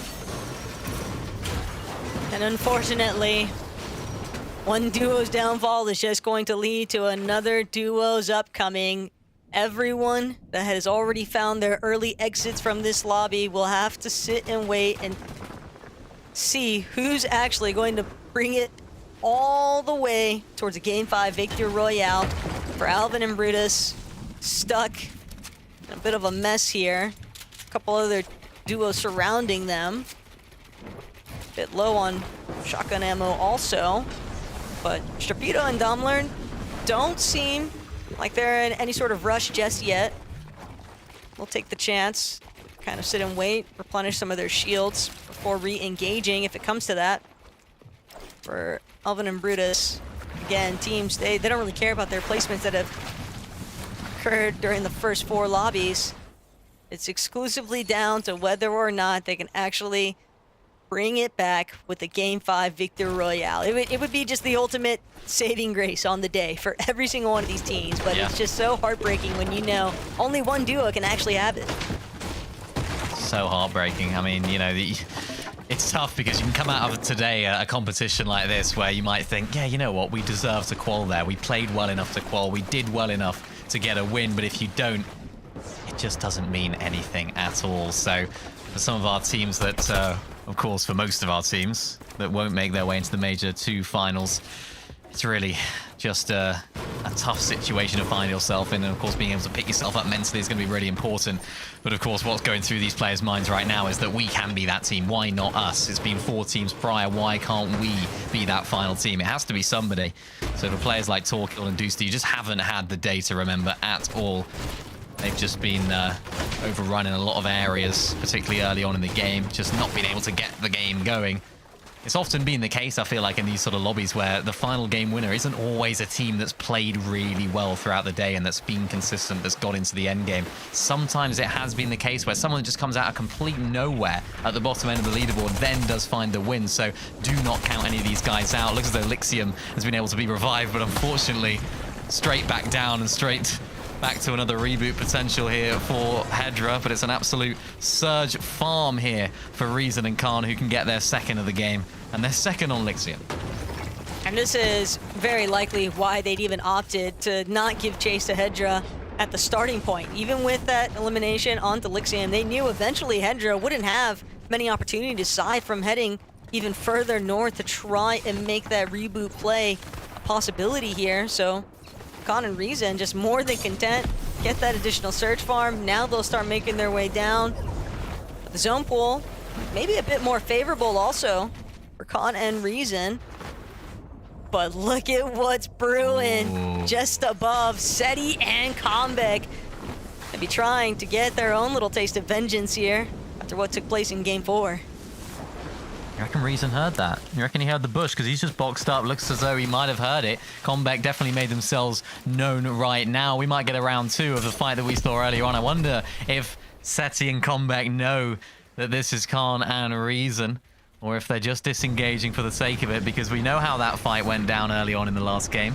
And I'm sure if you're a Seti fan and a Comeback fan, you do not want that fight to be going down again. So smart disengage there from their perspective. Other teams in a slightly more calm position. Cyfrozi continuing to try and keep tabs on where other players in this lobby might start sort of making their way in. Next edge of zone, Akira and Karama off in the distance. Skos and Clays. Another team that's postured a little bit closer towards that next edge of zone. Skvi and Chicho. Again, initially a team that had been marked to contest Comeback and Seti during the Heats process. They had opted to go elsewhere, formulated an entirely different type of game plan, but here today, when it's just a win and you're in style format, Chicho and Skvi, we've seen moments where it looks like they might be able to just get the job done, but fallen short, and this is where you really got to try and keep that mental fortitude going strong, and it's not easy, especially when you find yourself in those like top 5 positions, for example, but they look to be set pretty well. 627 above the surge threshold. Nice surge base to kind of keep tabs on where the rest of the lobby is flowing in from. And Yapko and Panzer, they could find themselves in a very precarious spot if they're not careful. Tough for Chicho and Skvi, because you play like that in Heat, well, so it's like they've been so consistent. Yeah. They've had 3 top 5s, one of which are the 4th, the other 2 were 5ths. Eliminations to boot. It's like they've played really well. It's just not well enough for this format, and picked the wrong that's gonna day. be something that's gonna. Yeah, you literally picked the wrong day. It's like do that last weekend, and you'd have been absolutely laughing. But different lobby, different circumstances, different sort of pressure that players play under, of course, in this sort of lobby. Mustache and Tayson, though, you know, they managed to make their way off spawn. Now uncontested, no eliminations for them so far. Huge game needed from them. We saw little glimpses of early days of Tayson when he was considered the GOAT. We saw little glimpses of what Tayson and Mustache were like when they won FNCS back in 2023 Major 1. And, well, 2024 Major 1, I think it wasn't even. We saw plenty of it. And we just need to find that little bit of extra in this final game. Just dig deep, find something, find what's within you for Tayson and Mustache to rekindle that success that we've had in Major 1s of past, and forget what happened in the last one, because it's all up to them. Exactly that is now Oyon Baxo. Get a little bit of damage from Gordete and Zai's there on the way out, but still managing to stay above that surge threshold in a pretty decent spot here. Now looking to see if they can get some return fire in, but not actually able to translate it just yet. Looking back though, to what Khan and Reason have been getting up to. Great drop there by Khan. He's definitely been a bit of a marksman throughout the course of today's action, but again, the main reason why we have seen some of those mid-tier placements from Reason and Khan is because they are one of the few teams here today that they have played every single lobby exclusively looking for the win. And sometimes when you opt for that, you know, go big or go home play style, and you're unable to get the conversion that you would hope for, you know, the placements I don't think do justice for how well Reason and Khan have actually been performing on the day. Yeah, I completely agree. They've been really good. I think, you know, it's one of those where, again, it's the lobby where people are going to try and take height. They're going to try and overthrow it as many times as possible. So in any other lobby, maybe where teams are trying to play for those consistency points, maybe they would hold on to height a little bit longer. But they've had enough practice now. You know, they've had 4 games of trying to go for it. One of the better height teams in the lobby, of course, out of it. A few of them now, of course, out of it. So it's like, realistically, this is the best chance you've got as a team that wants to play height. But as I mentioned earlier, a lot of other teams, even teams that don't usually play height, will be looking for it. Was that combat there just getting absolutely beamed by one of the Seti, by one of the Mustache and Tayson duo. Seti now looks like he's got to pick up the pieces. Combat down to just 1 HP almost, as Panzer and Yapko looking to try and rekindle some of that success they had in that last game as well. They got really unlucky, actually. There was that sort of player in between them, wasn't it? It was Bari that was just causing them a few problems before Savage and Truly then crumbled on down. But they played it well. Everything about that game was exactly what we were hoping from them throughout the day. They just couldn't put the cherry on the cake. So for now, they've got to try and do that. Take a moment to stop and look back, though. Get some additional damage in. Mustache and Tayson looking very favorable on this exchange. Possibly even got the audio cues that Skos claimed by the lobby alongside his duo Clays. Just carving out a little bit of space for themselves. Able to pick up that secondary refresh body loot whenever they make their way over to it, but right now, possibly even fixated on the fact that they can hear players just overhead navigating through the area that they are currently boxed in. Seti, Comeback, a little bit more smothered here. Just a bit of crouching and lurking along the way, but they are definitely in need of a huge turnaround here. Comeback not even getting the chance to try and recover, just barely managing to keep himself standing. Will manage to make it back to where Seti is at, but they took a lot of damage just moving a couple inches forward. 192 below now. They're gonna have to start getting active, start getting fraggy. And they've got to be exact with their next few movements, Minnie, because they cannot afford to eat any more damage. They're already having to contend with some of these surge ticks as is, and Comeback, hardly anything left in that Chug Jug now. It's eliminations or bust right now for this team. It has to be. It has to be. They've lost all their damage from just Comeback getting beamed. Oh no, Seti there, getting found out from below. They were in so many different teams as Domain, and now Comeback has got to try and do a little bit of a clutch of his own. We saw Seti doing it so often during the heat, and of course, a little bit today as well. And now it's Comeback's turn to try and make some magic happen. Unfortunately for him, every single possible metric is against him.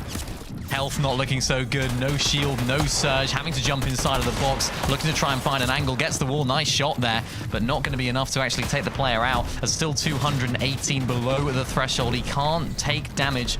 He has to do as much as he can, as there's a little bit of a moment to breathe here. And somehow, some way, Taco, Comeback is still in this game. Just narrowly managing to get off the last bit of his healing resources, but it was such a short-lived victory.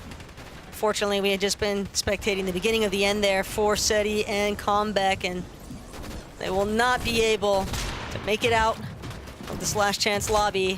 Mumsy Skyjump, though, trying to take control of their own destiny here. You have to figure that Taysom Mustache, similarly, trying to avoid their own set of woes against the surge threshold. Sitting now just 70 above, a little bit better by healing resources off of slightly healthier Chug Jugs, but again, just still surrounded by so many teams, and it's so hard for them to actually try and build up a layer or two to get out of some of this congestion that they've been encountering inside Ultimate Low, because teams are just refusing to budge. These zone pools also making it just so treacherous because it's just such open area for the most part. Not a whole lot of elevation shifts, but just enough to leave you exposed to any sort of teams on height, and that's going to be Izzy and Nosif currently. We're doing what they can to try and prevent the rest of the lobby from challenging them up above. You can see that as well when Reason and Khan were just looking right there. Every single rotate they make with the context of looking at height. You can see them just looking up, trying to look at opportunities as Tayson and Mustache find an opportunity to jump into the box right there. Don't find the knock and use their experience to then disengage, not taking any damage there as well. So they're still looking pretty healthy here on the mid ground. They're going to need to try and use all of that experience here to qualify on through in this last game. If Izzy and Nosif have anything to say about it, they're just going to be trying to spray down everyone, compress the lobby down here at Chop Shop. There's not too much elevation in this area, so it's going to be a full-on battle of the builds for the mid-ground teams, especially teams on the low, just like Momsy right here, looking to jump straight towards that front side of zone and try and capture a little bit of a position right there. Skavi going down there, as well as Nosif and Izzy making their way towards the front side of zone. Panzer and Yapko battling in these mid-grounds like we've seen them do so well, but can they find that successful win out of that second place in that very last game? They'll be playing with so much confidence, and they'll be playing with it very well, but Izzy and Nosif retain that high ground positioning and are able to connect on through. But this is where it gets a little bit more dicey for the team on high. Khan and Reason, though, they're not going to get the opening that they've been hoping for. In fact, it's going to be Khan as a solo, and with the entire lobby seemingly fixated on his position, burning through so much of his material, has managed to find just a single opportunity to get off a little bit of healing. But Izzy and Nosif just continue to weigh down on where this lobby is actually starting to try and make their way over the water. A little bit of a chop attempt here. Izzy very aware of it, though, going to prevent them from being dropped just yet. They're going to have to get involved sooner or later as Merstache and Tayson forced in to another awkward position here, and Merstache won't be able to pull it through. Just too many players collapsing against where they were located. That is going to be the end of the run here for the Major 2 finals. Yepko Panzer, though, still trying to keep the dream alive. Players jumping in one after the next. Gordete barely managing to squeeze away from where Panzer and Yepko are at, but this uncontested middle layer, it's actually working out pretty well currently for Panzer and Yepko, but they're going to need just a little bit more. Yeah, they're in top gear right now. They're free-flowing. They're looking good. They're finding shots. They're clearing out layers. They're clearing out players. And they're finding out so much of this mid-ground layer, being able to find so much of those materials to keep them afloat as well. Frozy and his teammate looking to make the front side of zone. Full box, full piece. Can he find the shot? He can in the end. That's Panzer that goes down there as well. So that's another one of our heavy hitters in this lobby that's down. Of course, that leaves Yapko down as a solo. Can Yapko find some success right here, or is he going to have to play the Chug Jug? Look who's still alive as well. It's Khan. Can he do it all as a solo? He's played so well playing with Reason, but can he turn it into a qualification for the major finals? Looking for shots from behind, connecting with a few onto Frozy, but he's going to have to settle for a Chug Jug for now. But he puts so much pressure onto where Frozy is at. If he can just get that singular striker shot to really give him a little bit of a window to work his way in. But all of these teams sort of circumventing what a little bit of leftover pressure is, stuck inside of the water, even trying to make their way up. Frozy is gonna go down finally to Flex, and now Colder, one of the few duos still left in this lobby. They've managed to actually overcome that little dip in low and height, but the panic is really starting to ensue. You can tell a little bit of nerve starting to factor in. Khan secures it, though. The siphon could be what takes him over the edge here. Is now Khan trying to see whether or not he can capitalize on another elimination, but Izzy and Nosif have finally descended from their perch, swooping in the final moments to secure the victory royale here in Game 5. Izzy and Nosif, they set themselves up for success early on in that end game. Height was looking pretty free for them, but then it started to tumble on through. So many players were looking up for it, but they held strong. They didn't let that affect them. And finally, we have a French team winning, and it's Izzy and Nosif. What a final game. Desk, over to you. Congratulations to Izzy and Nosif. It's been a difficult Major 2 so far for them, but no regrets now because they are in the grand finals. We know they're a team that loves the high ground. The first time we finally get to see them actually on it, dominating it, they take the victory royale and earn themselves that final spot to Carter.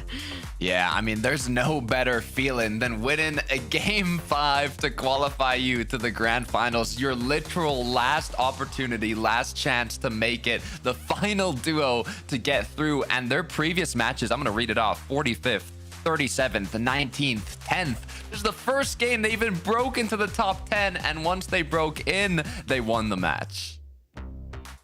What an incredible performance, Levin. Yeah. Yeah, I mean, look, when you look at this team and how they changed this last game, it's the final game in this type of format. You're expecting Hype to just be a disgusting mess, and they just did not allow that to happen. Most people we saw throughout that endgame, a bunch of people were looking up, right? Miniman Akoi was like, yeah, there's a couple teams who every rotation they're making is with the intention of looking up to see when they can take height. These guys just didn't allow it. And so props to them. It's a messy finish, but who cares, man?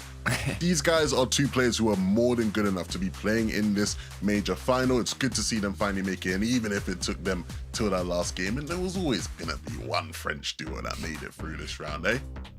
And we saw these guys play out on Summit. They definitely picked up some attention there. So it'll be good to see what they can do now they're in the grand finals. And they'll be joined by these other four duos that took victory royales earlier tonight. So let's remind ourselves of them.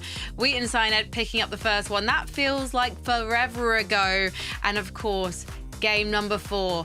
The cinematic finish of Savage and Truly Takata making it through. Wow, you couldn't script it better. You could not script it better. I mean, maybe if Tayson won this last game, but I'm super happy for Izzy and Nosif. All the 5 qualified duos deserve their spot in the grand finals, and I'm sure they're going to put on a show for us. Well, we're definitely going to see a show this weekend because it's been a really interesting major so far. A lot of the duos have had wobbles here and there, apart from one duo in particular, 11-2K, Shark and Teeny. When you think ahead to the grand final, do you think they are going to be unstoppable? I mean, yeah, of course, that's, the easy prediction to make, right? These guys are top players and they've looked incredible this season. And yeah, I'm sure we're going to have a fun final. Commiserations to all the players in this lobby, right? There's a lot of really good players in this lobby who haven't made it through to this final. The road to global championships isn't over, even if this season's FNCS is for them guys, right? Of course, there's still the global's last chance that we'll see. And so, some of these players, I think obviously the first instinct is going to be, I need to get rid of my teammate. Who am I going to play, the next tournament with? But, some of them as well, I'd love to see some of them stick. I think there's signs there with a couple of these duos that, maybe you put in some work, maybe you got to pick up a coach or something and you can make things work. Takata, who do you want to see stick together from this lobby?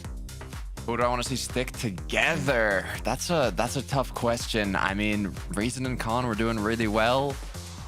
Seti and Comeback, it looked tough in the heats. There was a lot of solo kind of clutches that were coming through, and it kind of led a bit to their demise. But maybe some chemistry can be built, but it's always hard to tell.